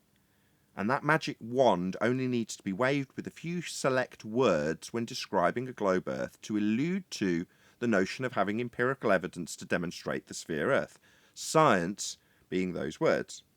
Now, in some instances, like I'm going to do with you now, if I'm to point out to somebody who's on my side that you shouldn't really allude to the idea of refraction being a scientific notion, you're not establishing the cause of a natural phenomena, you're just detailing an effect as opposed to establishing its cause. So that's not science, but you used the word. So therefore, a whole bunch of people, as soon as you said it, went, "Rah, rah, rah," as soon as you said it. Now, you could say, why are you giving me a hard time over it? Why are you nitpicking? And my explanation that we've been deceived with these words that we must now be careful with and select carefully. And you're abusing those words. In other words, I'm technically telling you off. I would assume that you'd take some sort of aversion to it rather than just go, oh, of course, Nathan. Thank you for pointing out my glaring error. Most people aren't grateful. In fact, in the case of the referenced person earlier, when I did exactly that with them, pointed out their error when it came to science, I was then chastised, cast into the pits of hell, and told never to be subscribed to. So I was demonised for pointing out a critical key detail in terms of our deception in this regard. And I got no thanks for it. Now, you might say, well, you were nitpicking. Why did you get on his case? Why didn't you just scratch his back while he was using science in a way that we've been deceived by the heliocentrists? Well, because I can't tolerate that. Now, admittedly, a lot more succinct, Brian said, well, I just won't support nonsense. Well, the same is true. But at least I attempted to unify the flat earth by correcting an error, but I certainly wasn't thanked for it, and it certainly didn't unify anything. Just cost me a lot of subscribers, time, money, heartache, all the rest of it. May I offer an alternative? I did. No. Build on his example I've just before given, you. No. Hello. Just given Flat Earth Goddess a great big earful. You can at least let her respond. Yeah, that was a lot. And I get what you're saying. Okay. And I mean, let's back up, because you're saying that something I said earlier made you cringe about the scientific method. I mean, that's just, and maybe that's the difference in our education systems, because I was just raised in the basic American education, United States, you know what I'm saying? So for me, that's what I have to go back to, and that's what helps me. If I'm talking to somebody who's trying to push the globe on me, I just use their language. Like, that's why I always go back to etymology, because I just want to know exactly what I am saying. The word science means to know. So that's why you have the scientific method. It's an actual stages, the figure out, the explain it. Can you do the hypothesis? And then can you do the experiment? Then you have to prove it. There is a specific way to do the scientific method. So I was talking about a one specific thing when I wasn't just saying science in general. I was just talking about doing the actual scientific method, which means going to the place, plugging in the numbers, and physically doing the work. This is not what globe people are doing. Okay. But either way, we can still... That's not scientific method. That's not science. So your apprehensions of science, are the same as everyone else's, so I'm not singling The you word out. science means Just bear to with me. know. I'm just Bear with telling you me. exactly what it means. Yeah, I The heard word the first science time. means Thank you. to know. You could chant what I've just listened to again straight through the top of me, or you could listen to my response without chanting what I've already heard and listened to. Yes, to know. I did listen to you. Thank you. So when you said do the numbers, after reasonably describing hypothesis-based experimentation to prove things, you did a good job, but then ruined it by saying plugging in the numbers. What's wrong with what do you mean? You're talking about the Earth curve calculator. Yep, that's not science. I'm not saying that it is. I'm saying that if you want to prove, if a globe person needs to prove to themselves, they have to do that to show that the numbers don't add up. That's the point. Okay. Well, I'm not saying the numbers are right. I'm saying the numbers are wrong. that would be a geometric claim and a little bit of math behind it and someone going to verify it. But that has nothing to do with the scientific method as you lined out. There's no need to use the word scientific method when we're checking someone's claim. It doesn't necessarily mean we're following the scientific method as you outlined it. Okay, why does that word trigger y'all so much? I don't get why y'all are against the scientific method. Hey, yo, Isn't can I that say something real what? quick? We're not. Okay, Can I say something real quick? stop. We're not. Quite the contrary. So I'm I'll confused. try and give you a brief explanation. As a child, you, me, and almost everybody else who had a Western world education were taught that science proves things. And you will have been left with the generalised base understanding that science proves things. Like all of us, we were all trained the same way. But further to that, almost immediately after you were taught it, in fact, you walked through a door that said science above it. And then you were taught heliocentrism. Now that's a magic trick that everybody fell victim to. Now, understanding what science actually is, hypothesis-based experimentation to cause if A causes B or if A doesn't cause B, empirically validated, then you understand that it does actually prove things. But what's being claimed as science doesn't. More often than not, it's maths. Plugging in the numbers to an Earth curve calculator and claiming science proves we're on a sphere. Look, these numbers match with my assumption of a sphere-edge horizon. Science. The whole body thereof proves it. That's the trick. So when you're like, what triggers you about the scientific? Well, it triggers us because a good grounding in an understanding of what science does actually do, which is prove things, will lead you to question it when anybody says the word, like you did. Oh, you say Yo, but Oakley. science. So what is it that you're claiming when you use the word science? Not you specifically, anybody. When you hear the Timotei advert saying, now comes the, quote, science part, you go, oh, right, I know, because I've got a good grounding in this subject, that that means that you have established the cause of a naturally occurring phenomena through hypothesis-based experimentation with an empirical outcome. Now, when it comes to the chemical compounds in Timotei, I can assure you there's no natural phenomena being studied. It's not science. It's just a magic trick. She's just saying that she can't find the curve, and that makes sense. That's why she's not flat earther, because after plugging in the numbers, she's not seeing any of what they're proposing. That's all she's saying, if I'm not mistaken. And we're Yeah, grilling I'm her. saying what I We're grilling did. her on I the use went of words and of did the science. experiments, and they're saying, actually a "Oh, red this herring. thing should be Well, this is the behind room. the curve." This is Everyone the stop. room. Okay, everyone This stop. is the room Stop. to throw Everyone stop. around. There's 5 people talking again. Stop. Everyone stop. No. This is going somewhere. This isn't about the discussion in debate that I'm trying to lay down, because there's an overriding point, which is that when it comes to the original topic brought up by Goddess, we've got a quibble. Why aren't we unified as a flat earth community? Well, this is why. Because when we try and lay down to someone like yourself, Goddess, how important, critical, I said, this is, you fob me off and go, why'd you get so triggered about it? Yeah? Well, no offence, that's going to piss me off.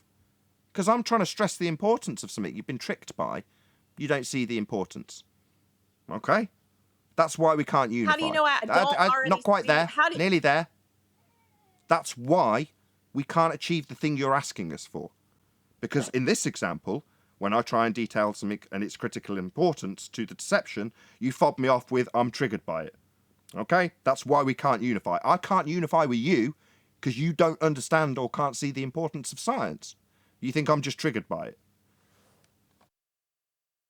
I never Flat said out that I goddess. didn't. I never said Can I science ask you was one important. question? I said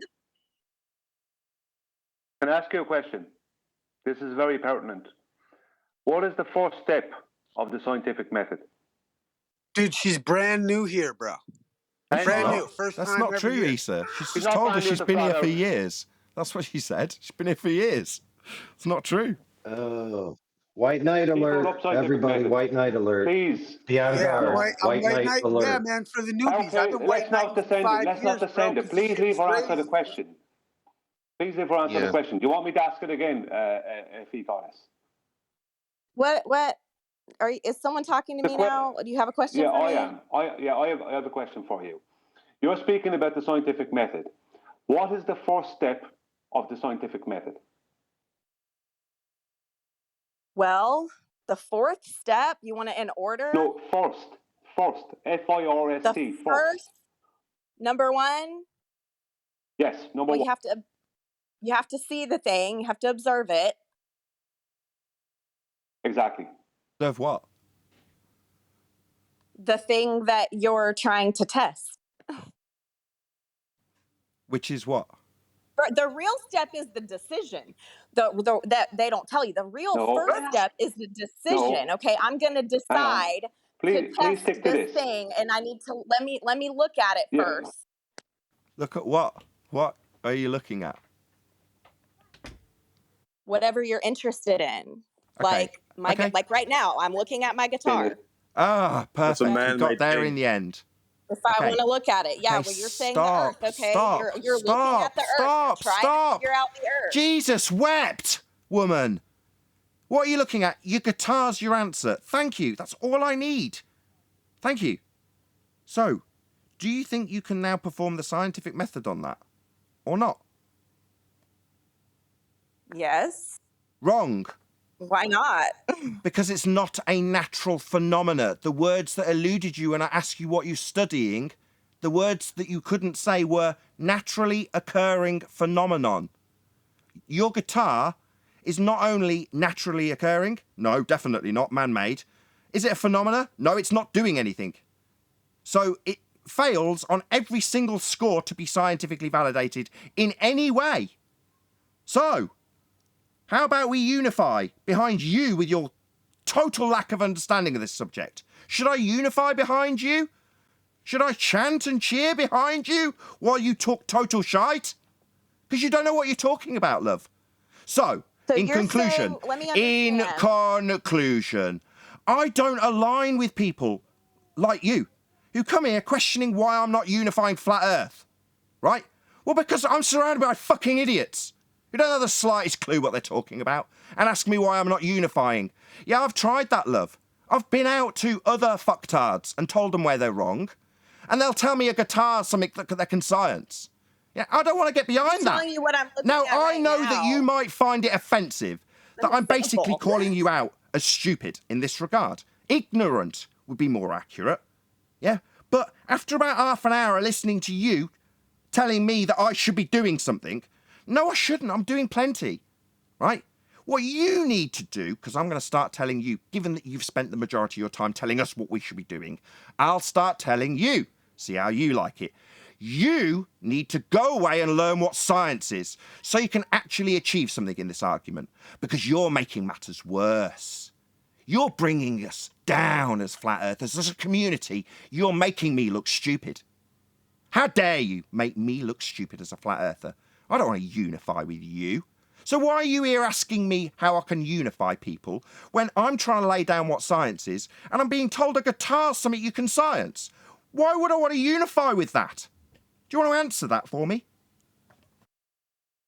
I thought you were asking specifically what am I looking at right now, so I was just saying exactly what I'm looking at right now. So I'm not asking you to justify it. I'm saying, given that now you're trying to justify it, Why would I want to unify with someone who's trying to justify something contextually qualified when detailing the scientific method, when detailing hypotheses and asking you specifically, Brian asked you, what's the first step?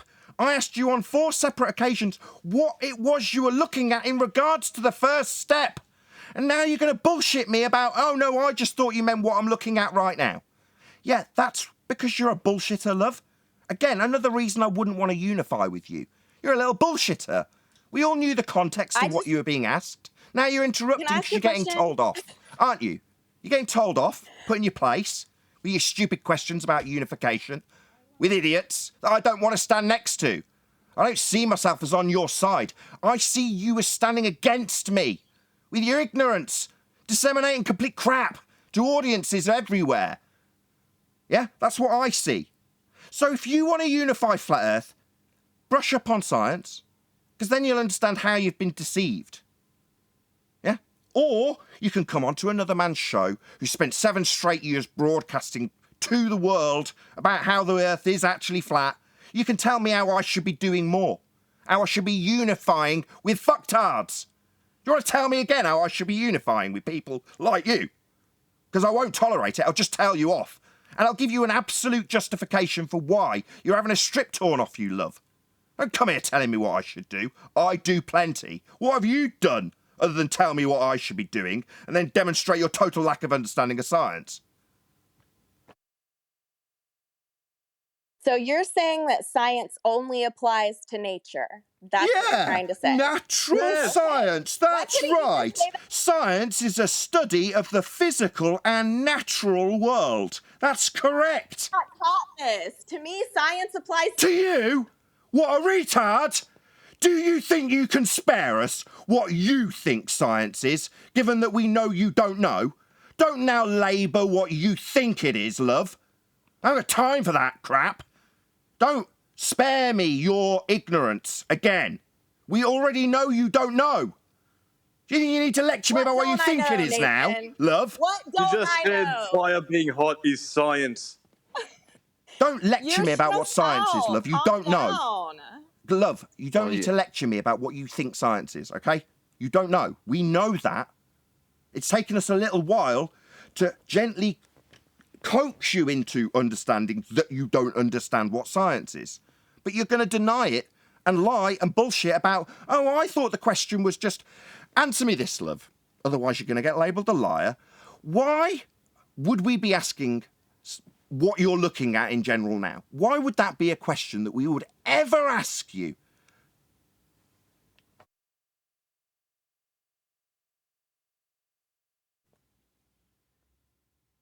No answer. Your explanation when demonstrated... That's incorrect. Hold on, Nathan. That's incorrect. Hold on. That's incorrect. He said, what are you looking at? And you said the guitar, right? Then he clarified just to make sure and asked you if you could science that guitar, and you said yes. Right, after the fact, you've justified that you just thought it was what you were looking at. So you're a bit of a bullshitter, love. You're not someone I want by my side that I can rely on to be honest and truthful. You'll get caught out being a bullshitter and then lie about, oh, I just thought you were just asking about what I was looking at. And as QE's pointed out, I qualified it by asking if you could science it. Right. So, to answer your question... Nathan, she's talking right through you. I can't hear a thing that you say. What's going on? Oh, I can't hear right through you. We can't hear anything side. in Discord. What's going on? Maybe the We're not audio. hearing Discord. I can't. Yeah, we can't hear Discord right now. Damn, y'all need to get out a little bit more. Y'all need to go out. That's what I do for a living. No, Issa, Guys, while I understand, that there's a tact and a way to speak to people, yeah, but before you came in, maybe you weren't here. The reason that the conversation got here, again, as Nathan outlined, is because she asked, well, what could we do to unify? And we were talking about things that were pertinent. At some point, she mentioned the scientific method out of context, and that's how we got here. The problem is, it is important, the scientific method versus what people use as the word science, which is actually pseudoscience. That's important, along with people committing logical fallacies and thinking that it's okay when it's not. These are very hot topics for us because it's the reason we're in this mess in the first place. Please don't try to belittle it. Exactly. That well summarized, Eli. I Yeah. see this as critical to the point where I put my reputation on the line, my subscriber count on the line, my revenue on the line to go and confront somebody on my own side and knowing full well that it could blow up in my face and end incredibly badly. Why? Well, because in my naive idiocy, I thought I could unify the flat earth by just getting them to understand a bit of science and how they've been deceived. Thought I'd do them a favour. No. Like now, it's like, oh no, why are you so triggered about this science stuff? Oh, right. Yeah, of course. Oh, love, jump in the back seat with me. We'll take you on the countrywide tour. Yeah, that's what you want, is it? That's how you think you're going to unify us? No, obviously not. Well, let me answer this problem from the crux of the beginning of where it all went bad. Okay, because it actually went bad before what Eli said where it went bad. Where it went bad is that she was saying, why are you arguing over the meaning of words? She then went on to define what she believes science to be, right, as using the etymological source of the word, which means to know. Now, we all know that you cannot derive the scientific method from the knowledge of that etymology. To know doesn't give you any steps to the scientific method. Okay, so she's talking about something that is in a different category than what she's being asked about, and she's confused. Okay, and people in the globe earth religion rely on this confusion, as Nathan pointed out. So, no, you cannot unify with people that don't understand the meaning of the words that are in the debate in the current context. You cannot use etymology of a word in a current context and then trump the meanings of the words in the present day. That doesn't work. That's called an etymological fallacy. So her reasoning is based on fallacious logic, and she can never arrive at the correct conclusion. So again, Nathan is right. Why would you unify with somebody like that? You wouldn't, until they concede the point that they're wrong. But that's not flat earthers, that's people. So there's going to be a certain type of people that come to hear flat earth debate, if you want to call it a group, and go, yeah, I get it. I'm not going to brace against it. I get it. Now, it's not a agree or disagree situation with 99% of what we talk about here. Even the debating points.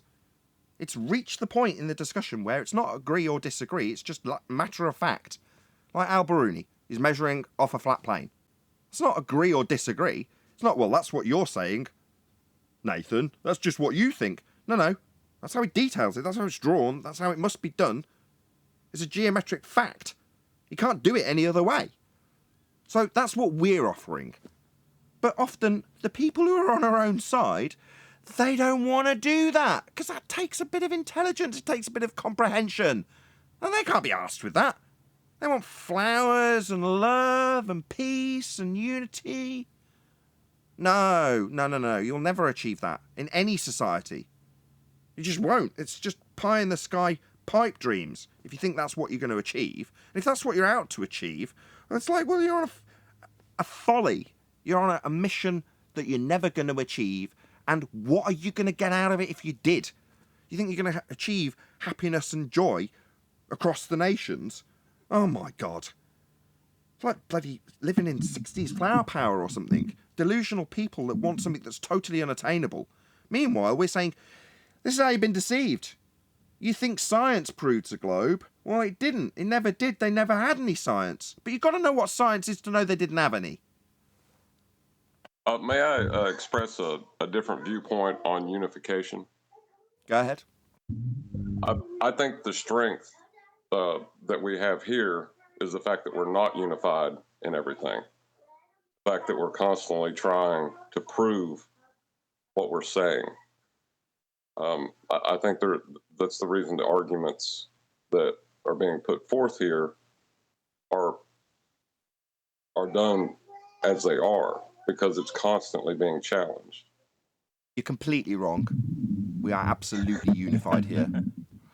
No. I think what he means is we are constantly peer reviewing what each other is saying to hold them to a factual basis, and that's it. I think Nathan was being sarcastic. I was being sarcastic, but again, data versus QE earlier. I'm focused on a particular aspect of what he's telling me, and I love it. QE, on the other hand, picked up on a detail that he just does not like. It doesn't matter that he's just made a really good point. He's talked shit.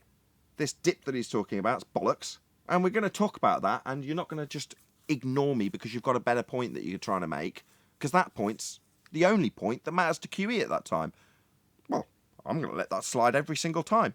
We are hyper-specific. If there is one aspect of it that suddenly makes the whole thing fall on its arse, unless you hear it, you're never going to know it. If you just let the person run with it indefinitely and there's a major flaw in it, then, you've got to address these things. We have to be hyper-specific. Now, that isn't going to make you any friends. You just seem like that pedantic dick at the airport that you sat next to that bores the shit out of you, that you walk away from quickly when they start a conversation, and then you get stuck with them on the plane. Yeah, that's nobody wants to be that guy. Well, unfortunately for us, that's the arena we're in. We're in the debating arena. We've got to get it down to the point where it's not agree, disagree, it's just matter of fact. And being pedantic, being hyper-specific, choosing your words carefully, knowing their definitions as opposed to their etymology, is all crucial. Thanks for recognizing. Hold on a second. Thanks for recognizing that, Nathan. Appreciate it. Now you may continue, Flat Earth Goddess. Can you drop and rejoin, Goddess? Because we can't hear you. Can you let her know if she can't hear us that she needs to just drop and join the after show again? Hey, Flat Earth Goddess, go ahead and drop and rejoin the stream. She won't be able to. It's okay now. So they increase it. Or just tell us. Yeah, I know. Go ahead and drop. Just exit out of the VC and then come back right back in.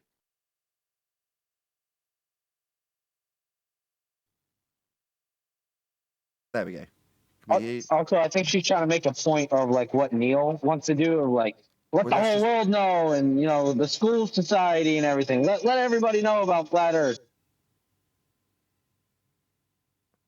Yeah, That's well, we their are. pain. Did she come back yet? No. Don't you dare tie me into her. No, what he's saying is, when you She's were new to confronting us Discord. a week ago, Neil, and saying, we should be confronting the school system, we should be trying to go in at a political level. And I'm like... I know. Yeah, we are. Yeah, we are. Just because we're not talking about it doesn't mean that's not Yeah, happening. but since you've told me you are, I haven't said a word about it. You don't know what you don't know, though. The point is she's aligned with your ideals, and there's nothing wrong with that. And again, Eli, shut up, Eli. Look, let's not demonize. Look, just because she's been singled out for her example that she gave when she was holding us to task in terms of how little we were doing, and she's had her ear bitten off for it, doesn't mean we should suddenly demonize this particular individual.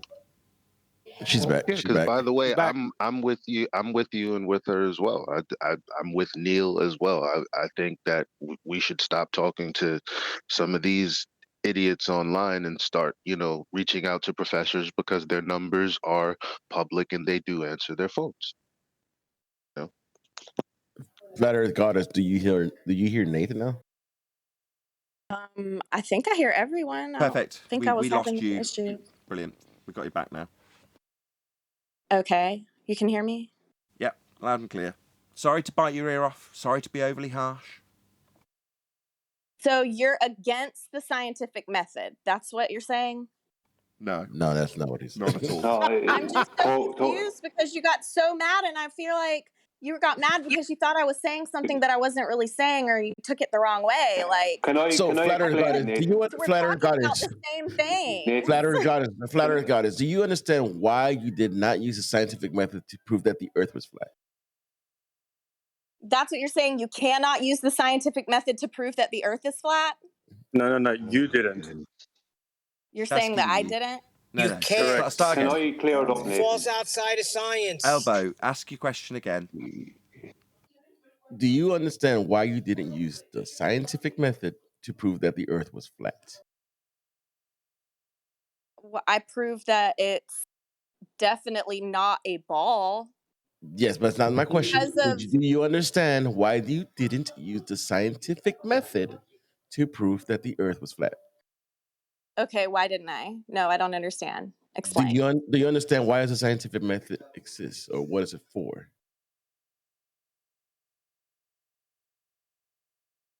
It's to establish cause and effect.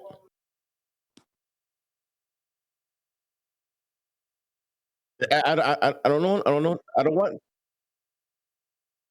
That's it. You've summarised your point. You've just got no reaction. So I'll just summarise it again.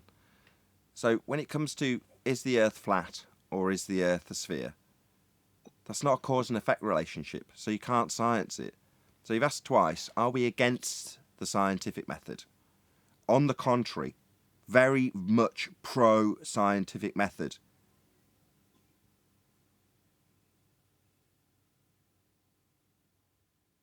I think we've lost It's her. just you did not detail the scientific method. Can't hear her at all. I can't hear her. If she's talking. I don't know if she is talking because I can't hear her. Is someone muting her or something like that? I don't know. No, she's coming in clear to me. No, she's still talking. It's just that Nathan can't hear Yeah, it very we've got well. some sort of issue. It could be me, so just bear with me a second. I'll drop from my. There's end. no light.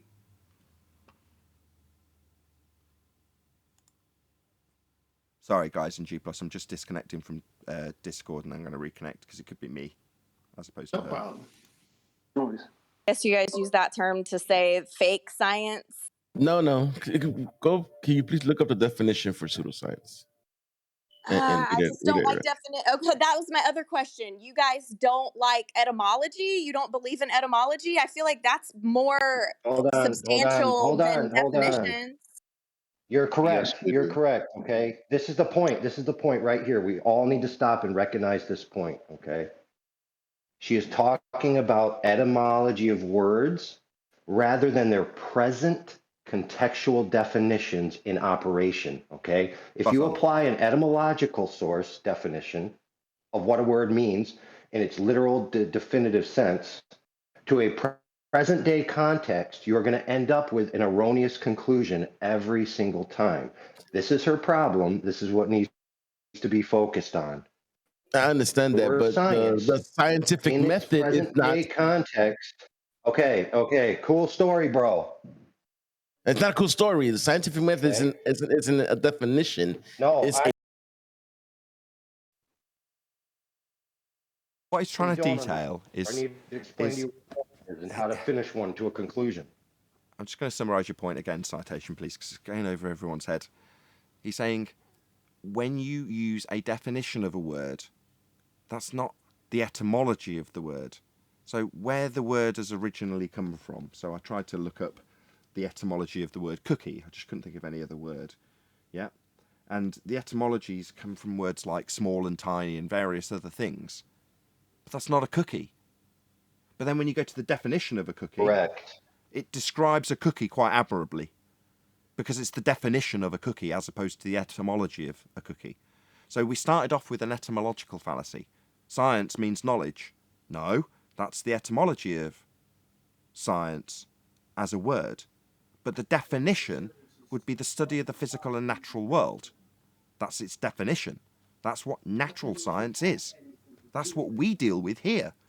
Now, I could only get the tail end of the conversation because we lost Flat Earth Goddess.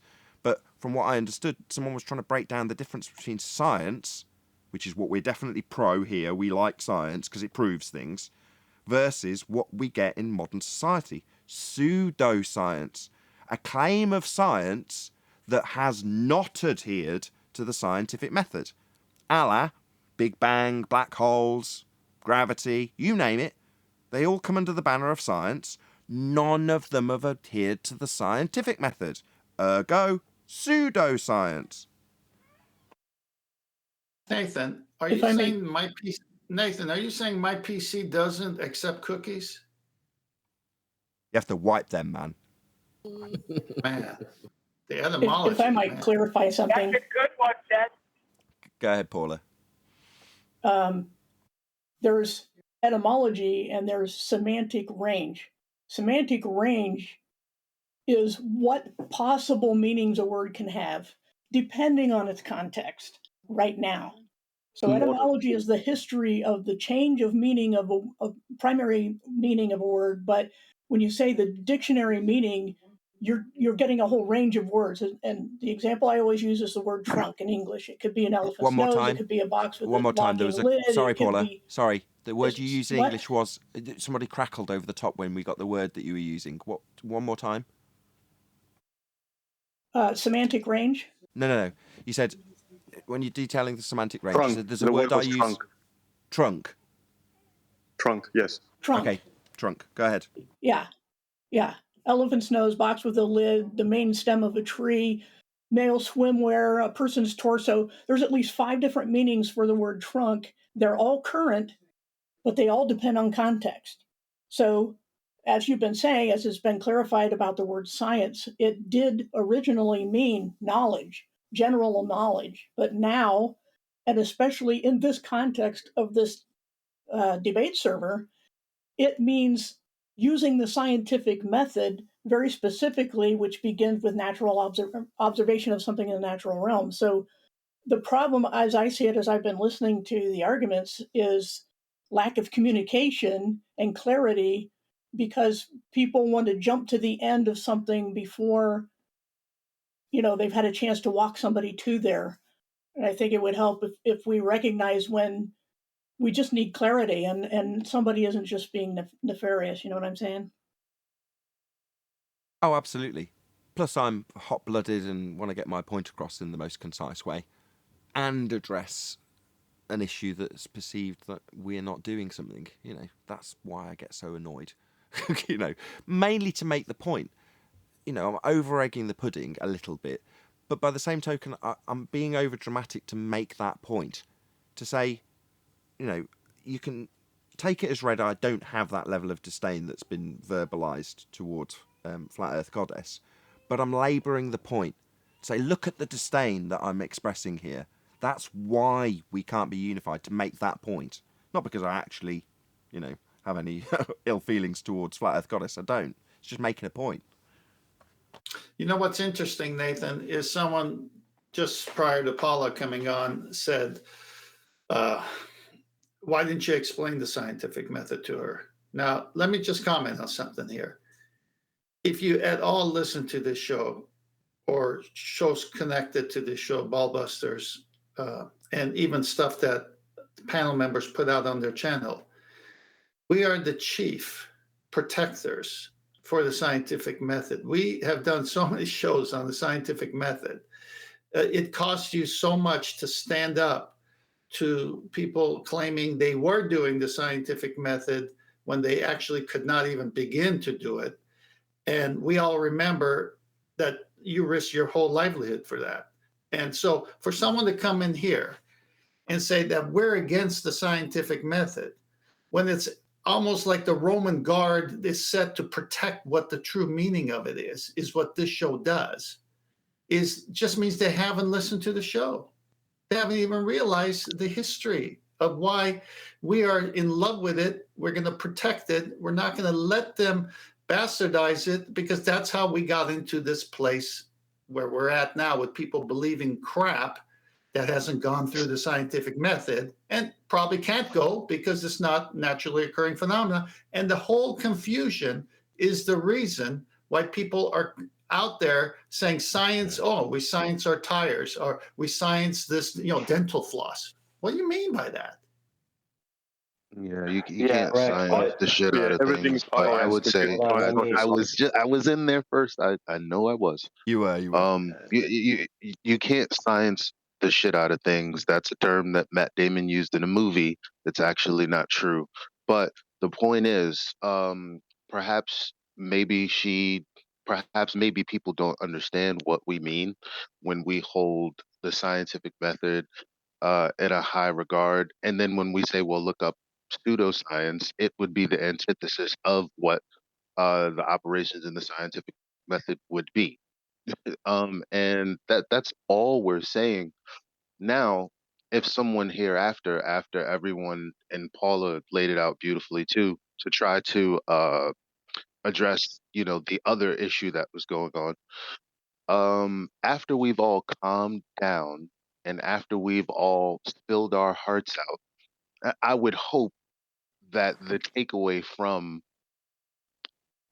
this whole conversation isn't so okay. So the problem is that you guys have a different view of science, because again, things like that, after everything has been detailed, is what would make someone hot. And I don't. All you got to do is just, like Paula said, listen to what people are saying and get clarification, and then be cool. Just be cool. Paula was That's the saying. thing. Hold on a second. It's been hijacked. Hold on. That's what Paula was saying. I mean, she was absolutely correct in her evaluation, because you had Flat Earth Goddess coming in here, and she's using science colloquially, right? I think everyone caught on to that, but everyone got a little smoked because everyone was hot from the previous discussion. But Paula makes an excellent point. So I hope everyone caught what she said, because it's just a simple misunderstanding, miscommunication. Not that Flat Earth Goddess isn't ignorant, but she's using words flippantly. And maybe because it's actually natural science that we're concerned with here, right? So we have to qualify that. Nobody did, and that probably threw you. How about that? I did.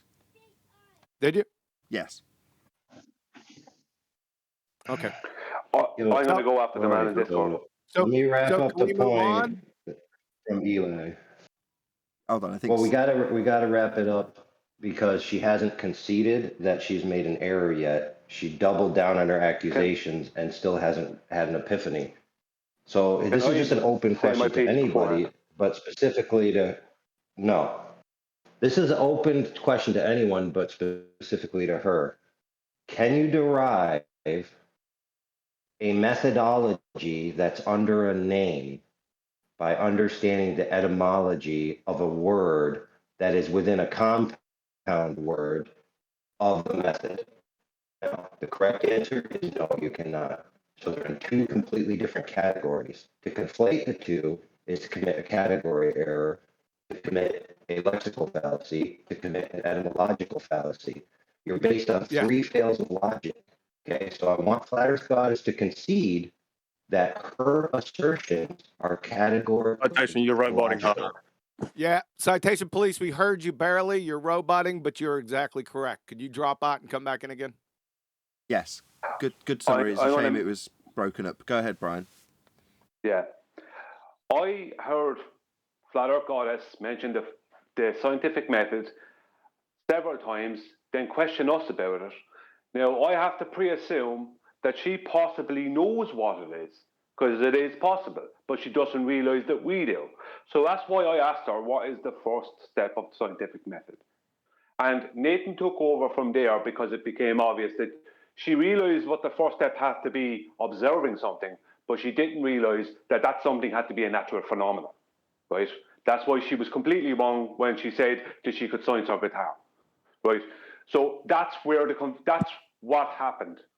But it was a whole lead up before that. I think that's why QE mentioned about natural science. Yeah, I think what really happened here. Hang on, I'm not finished. Yeah, but hang on. She stated. He's nearly there. Yeah, she stated scientific method. That was what she kept. That she said that term several times, and she questioned us about it. So that's why I had to find out, because I didn't want to go telling her, like, on the back of what I think Paul was saying. I didn't want to go say to her, let me lay out scientific method for you, in the pre-assumption that she doesn't know what it is. Because she could say, yeah, I know all that, and I could look like an idiot who's just basically being arrogant. So I didn't want to do that. But when it became obvious that she didn't know what it was, and then she started I won't say she went against it, but I don't know what her feelings are on it at the moment, but Flat Earth Goddess, you didn't know what scientific method was. And you have to admit that now. And can you use number one or uno instead of first? Because I don't know if you're saying first or fourth. Just a joke. Yeah, I understand that. I understand my accent is a bit thick. All right, can I get in there real quick? But I'm waiting for lots of people are asking for a response from Flat Earth Goddess, and we keep losing each other's connection for some reason. So, gotcha.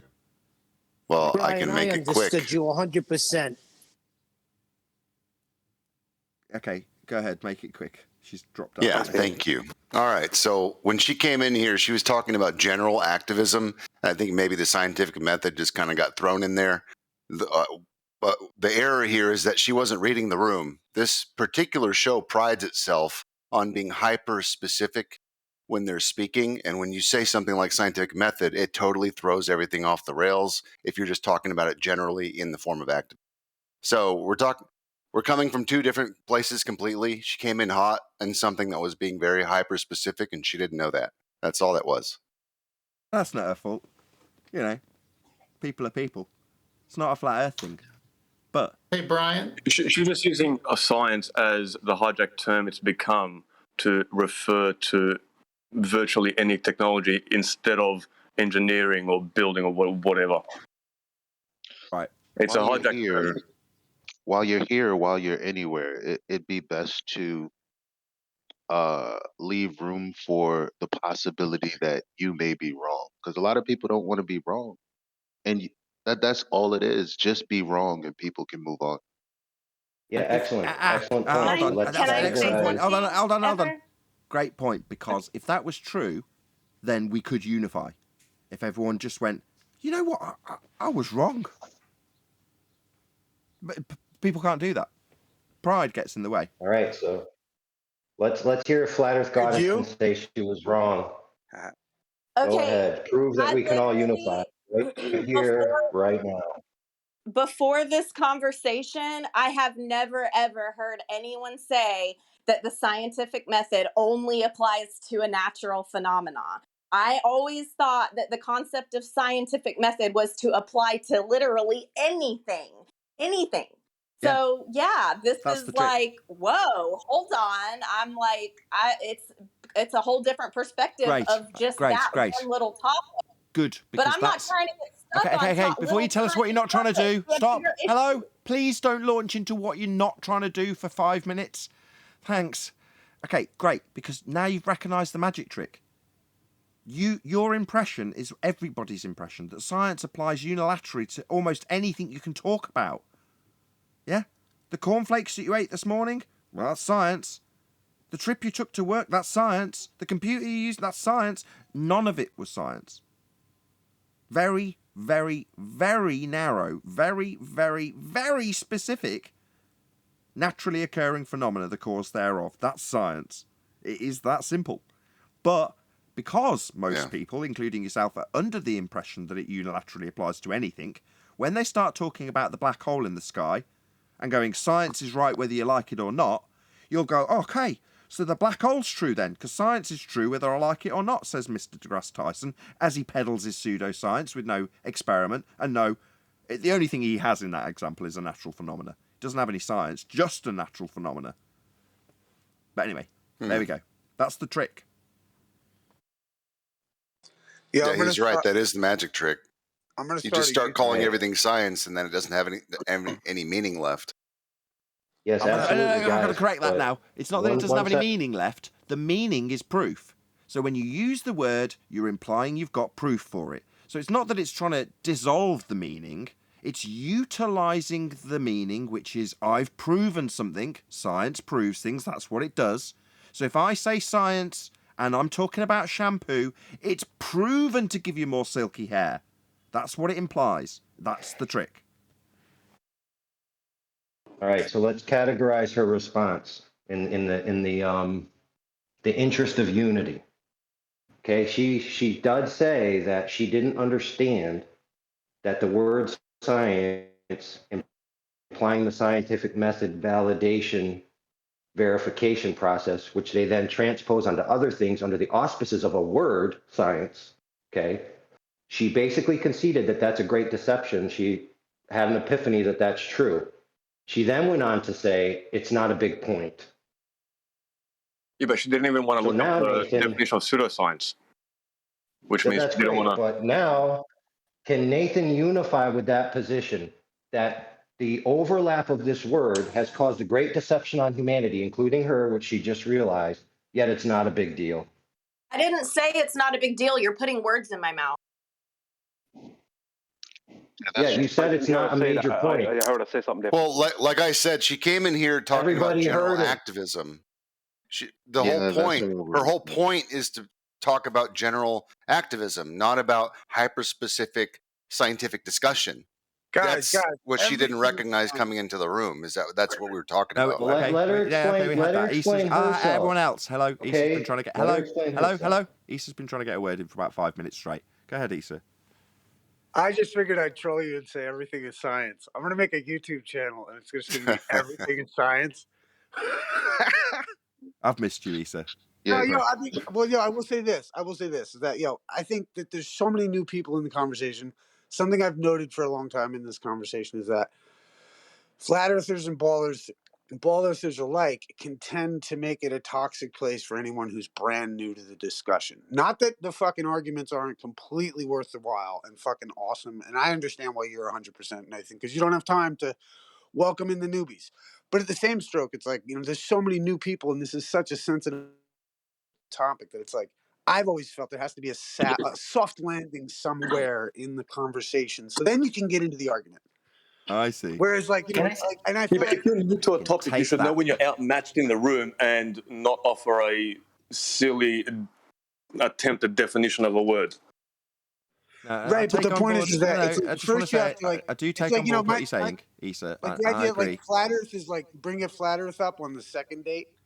You know what I mean? Like that kind of a thing. Just, being nice to somebody and giving them a little leeway about terms is rock and roll is science, I get it. What pisses me off? I was just going to. If you wait till the second date, you just wasted an opportunity to piss somebody off sooner.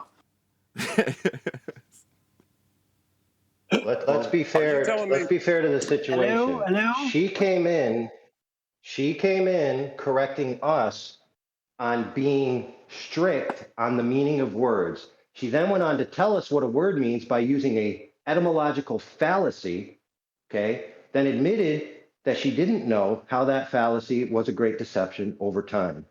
But also, she refused to define a word. My point is that there's a way to point that out. Can I make a statement? Yes, in a minute.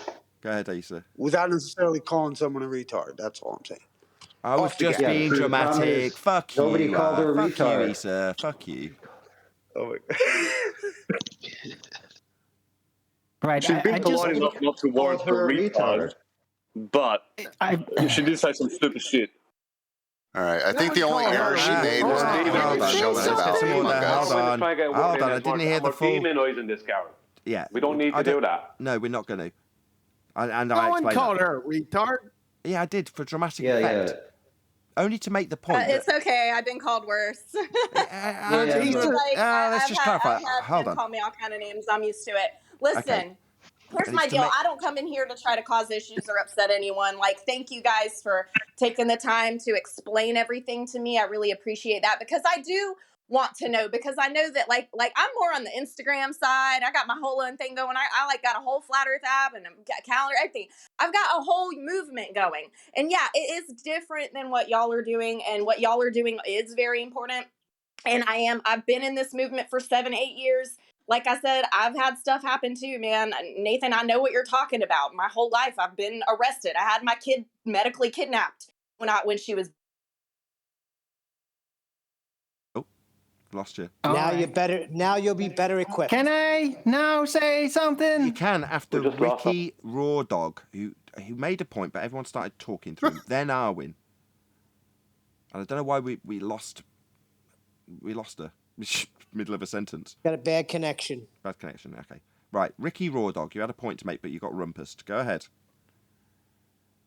Oh, I forgot what it was now. Carry on. Arwin, go ahead. Thank you. My turn. That's okay. Go ahead, Arwin.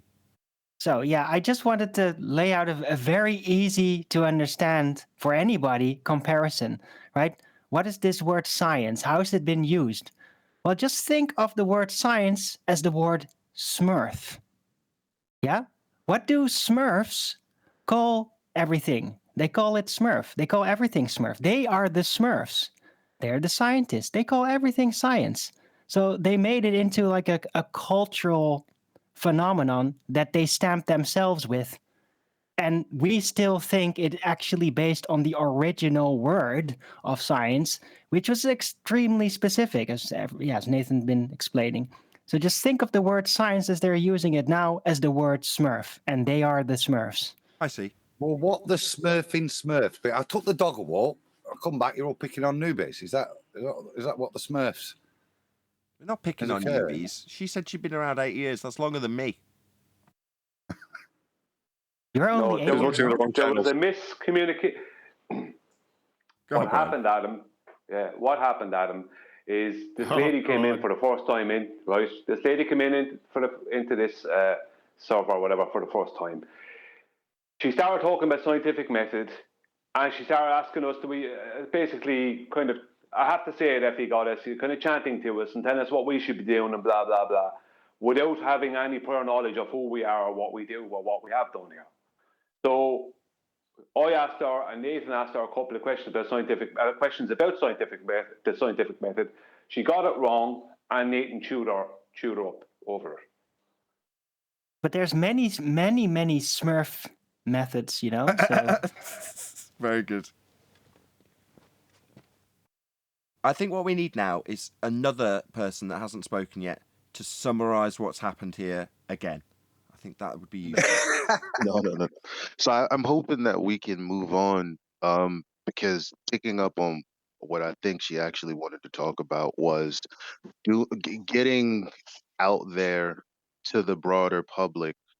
And how do we do that? Like I said before, there are a lot of professors who have some of their information, like phone numbers, that we can reach to contact them and have a conversation. Someone pointed out to me that they lived in Andrew Thomas Young's area and that his number is right online, and you can call him and contact him and get an audience with him. I thought that was awesome. I think appreciate your that's what we should sentiment. be doing. Just because we're recording, I've got to cut you off. Right. No, I don't want to encourage my audience to do that. Now, if somebody takes it upon themselves, as you're describing you might do, you know, you've figured out that you might be able to get in touch with Andrew Thomas Young and have a one-on-one discussion with him if he'll generously offer you his time, which he may not want to, which is perfectly reasonable. But why? Why do you want one-on-one time? Do you want to convince Andrew Thomas Young that he's wrong in his sphere assertions? Is that your objective? Why would you want a one-to-one this subject with professors? What's the outcome going to be? Okay, let me clarify. Publicly, a public audience with him that the general public can see the back and forth between. I didn't catch that bit. Perfect. Okay, I don't need to I didn't contextualise say it any further. Yeah, I didn't catch that. Sorry. You'll never be given a fair platform. That's the problem. Yep, you will never get that. No, that's the assumption. I don't think that's true. Okay. Right. I see a gambling opportunity. Let's put some odds down. Right? You reckon you'll get a public audience with someone like Andrew Thomas Young, do you? You think that's a statistical likelihood? Okay. Let's hear it in odds. What do you think the odds are? You're never going to get a priest, a proper bishop of heliocentric to do anything. They would not allow that. The priests are there to chant for the masses. All we'll ever get is anti-flat earthers because of the nature of the two arguments. That's all that can be brought to us is anti-flat earthers. They can't bring a priest. Smurfs only ever listen to others. They do have open public forums. I'm just saying we should just be available. That's all. But okay. It is out there. I agree. I think Andrew Thomas Young's If more you like a try vicar, to though. debate somebody like Tyson on gravity, all he'll do is drop a microphone, the auditorium will applaud, and you won't get a word in. It's as simple an actor. Yeah. What you need, we couldn't do, because for dramatic effect, what I would like, so imagine that same scene, right? He's just done his dramatic bit on Comedy Central. He's dropped the mic, hit the floor, there's the feedback, and everyone claps. But while they're clapping, the music starts. Dun, dun, dun, dun, dun, dun, dun, dun, and a clown comes in with a load of balloons. Yeah, let's go the balloons. And they all hit the studio lights and pop.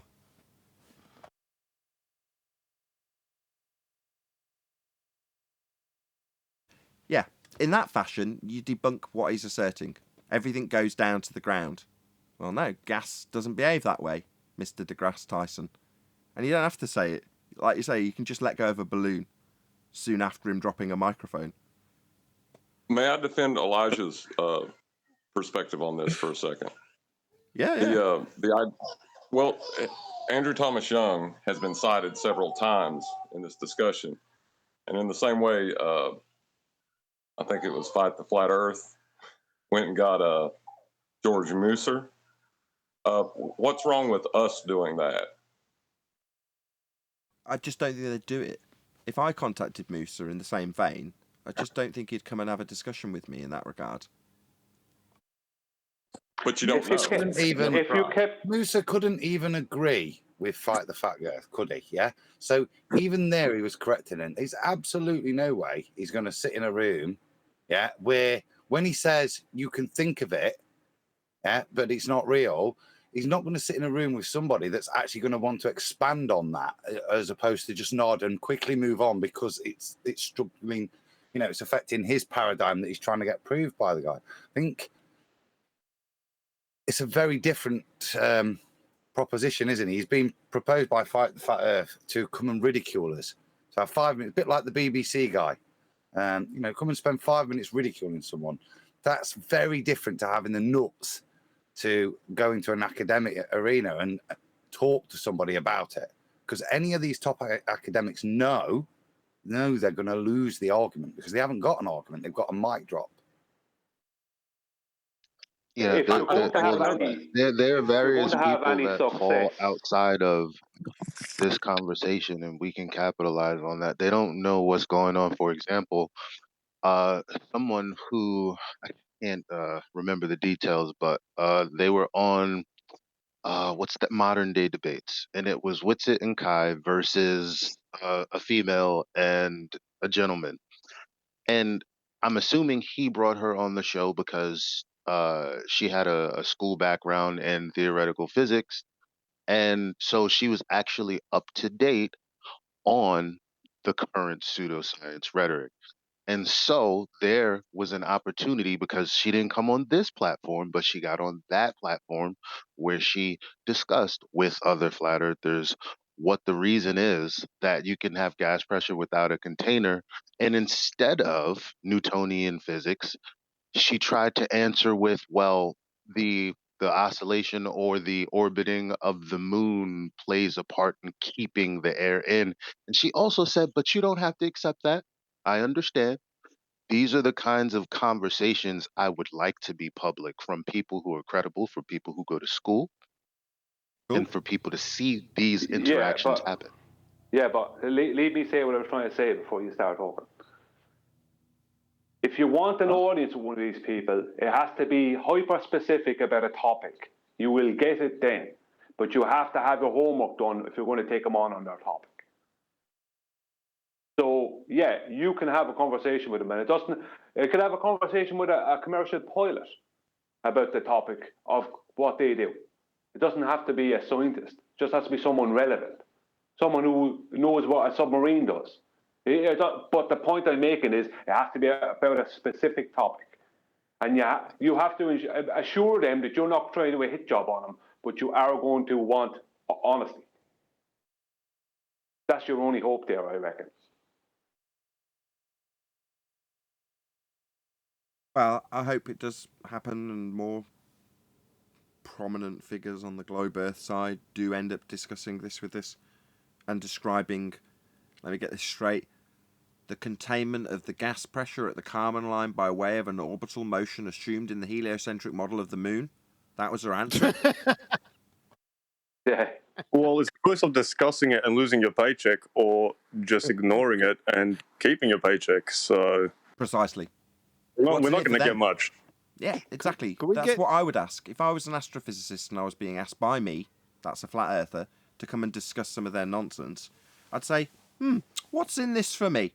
Could I, A, potentially lose my paycheck? Yeah, I might. Or I could just ignore this guy and I wouldn't actually lose anything. And what do I benefit if I go on this guy's show?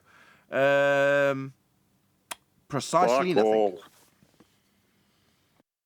Well, then again, you can never underestimate the pride of a heliocentrist. Yeah, well, This is boring. well, John has a point. Sorry, go on, Kiwi. Yeah, but even more so for that. I wanted to say something. This is boring, man. Could we get back? I don't know about you, but I'm yearning for somebody else's summary of what Flat Earth Goddess had to say. I was going to say we need at least one more summary of what her position was. I wanted to talk about Smurfs again. I like Smurf science. I'm going to nick that, Arwin. I think that's mine. Right. Actually, Smurfs only really listen to other Smurfs, right? Because they know their lingo. If there's an outsider, yeah, they'll listen, but they're just going to forget it again and go about their business. That's what Smurfs do. I want to come to the defense of Brian because he said first, and someone said, can you use the word uno? And I'll tell you, if Brian came to the southern border and said uno, my friend Juan would never answer. Ba-dum-bum. Is that a Chinese joke? Now that there is an opportunity, I'm going to say something I wanted to say. Joke. Yeah. Earlier on, right, and I've stated it twice and I've stated it recently, about how their geometric horizon doesn't create their radius. It's created from the radius, right, that they have to have for their celestial sphere. I'm going to say celestial globe because it's easier for me with my accent, right? If you stand on the 180 of a protractor, right, and you use the arc, right, that you're assuming is above you, right, then you will, right, with using the sky and the stars we see, taking all perspective out of it, you will end up with a globe with a radius of 3959 as average. So all they did was pre-assume that the sky was arced like a protractor. And that's where their globe comes from. That's why the geometric horizon was only ever in the maths. I think Arwin's comment was just racy lacism.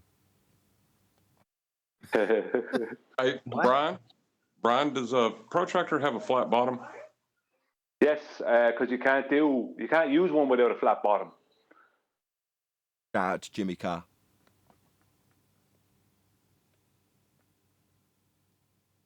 I really have nothing against Smurfs. Apparently, they taste great. You're thinking of trolls. You're thinking of trolls at What they Trollsis. did is they assumed a physical location of a light in the sky, and then reverse engineered everything from that. Yeah. Well, they had to assume that they were rotating and not the sky, and that gave them the arc. Guess who's chat skanking? I don't know. Go on. Bob, the pseudoscience fallacy guy that doesn't know what trigonometry is. He's in chat trying to answer anyone's questions that they might have. Is he trying to circle back? Ooh, how generous. Huey, is he trying to circle back? Just need to recognize when someone is trying to absolve themselves of their own cognitive dissonance, right? That's him sharing his pain. Just sympathise with the guy. Oh, bless him. He's in there trying to confirm his own sphere belief, is he? Bless him. How'd you like the memoirs? You didn't mention anything about the I memoirs. didn't get a chance to listen to them because they don't play on my iPad, so I only get the chance to listen to them when they come through on Skype. So, do you want me to play them now? Because it'll be fresh. Oh, I just wanted to know if you liked it. I more or less did it for you and your memoirs. Okay, can I play it? Is it broadcast worthy? Yeah, that's fine. Yeah, that's fine. I can. Yeah. Okay, everyone ready? No, you're measuring the angular distance between a star and a point on the horizon. A point on the That's it. horizon? All right, are you going to do it? or are Sorry, you the just point gonna on the sit down and horizon? try and play Sorry, word Bob, games? stop. I've got about 10 right, quotes well- of you saying the horizon's not needed on QE's channel. It was trimmed out by YouTube also. Shout out to you. So you don't need a horizon with a sextant, no. Go ahead. Saying the horizon. Go ahead. There's he chanting through me? Why is he chanting through me? I don't get it. What's wrong? You don't need And- a horizon for a sextant. Why is he chanting through me? I'm clarifying that you specifically on this show told us you don't need the horizon. What's going on? So you don't need a horizon with a sextant, no. You unlock this door with the key of retardation. Beyond it is another dimension. You're moving into a land of bullshittery. You've just crossed over into the numpty zone. You are so dumb. Damn. No, you're measuring the angular distance between a star and a point on the horizon. A point on the That's it. horizon? All right, So- are you going to do it? or are Sorry, you the just point gonna on the sit down and horizon. try and play Sorry, word Bob, games? stop. I've got about 10 right, quotes well- of you saying the horizon's not needed on QE's channel. It was trimmed out by YouTube also. Shout out to you. So you don't need a horizon with a sextant, no. Don't need. You sound a little bit quivery in the voice there, Bob. You don't need the horizon. Of course not. No, you're measuring the angular distance between a star and a point on the horizon. So you don't need a horizon with a sextant, no. Hey, I've got a sextant challenge for you in the timeout chat. It'll prove that celestial navigation, which is based on spherical trigonometry, works. Nope, got to have a triangle for that. No, there's no triangle. No, there's no triangle. But you're more than welcome to use flat earth trig to do it. No, there's no triangle. No, there's no triangle. That we will require spherical trig to do this. Will we or won't we? Absolutely. Well, okay, how are we going to do that without triangles, Bob? Do you want to define what trig is? The two different trigs. If we're not going to need triangles, can you define what that means? Busted! Numpty dipshit! You're a retard! Unbelievable, folks. Seriously, Bob, you've laid out a challenge, but when we come to clarify how it will prove for sphere Earth, you said we could either use flat Earth trig or we could use spherical trig. But then you've gone on to deny triangles. No, there's no triangle. No, there's no triangle. Got a question there, Bobbaroonie. If there's no triangle, bum sniffer, then why do we need to use trigonometry, which is the study of triangles? I don't get the... I seriously don't get the mentality that would do this. It's humiliating for you. Turn out the lights. Double speaking, pretender clown face monkey. The party's over. They say that all good things must end. Ballers scattered on dawn's highway bleeding. Fallacies and refravity crowd their fragile eggshell minds. So what's trig? For the audience's benefit, this dumbfounded silence is what you get when you become a fundamentalist religious zealot chanting about measuring angles on a curved surface. You start denying that you're doing triangulation, or that you even need triangles, or that there's even adjacent that you need at all. That's what you get to. Do you realise how stupid you sound? Oh, well, everybody's heard about the bird. Bird. You're a clown. And with that, I'm going to say another huge, massive, enormous thank you to both Discord and G+ panels for making today's after show possible. And of course, a massive thank you to all of you in either Nathan Oakley 1980 or Nathan Oakley Premiering streams for hopefully smashing the super chat, liking, commenting, sharing, subscribing, joining as a Nathan Oakley 1980 channel member, smashing the PayPal link, and all that good stuff. I've been Nathan Oakley, and I'll see you all in the next video.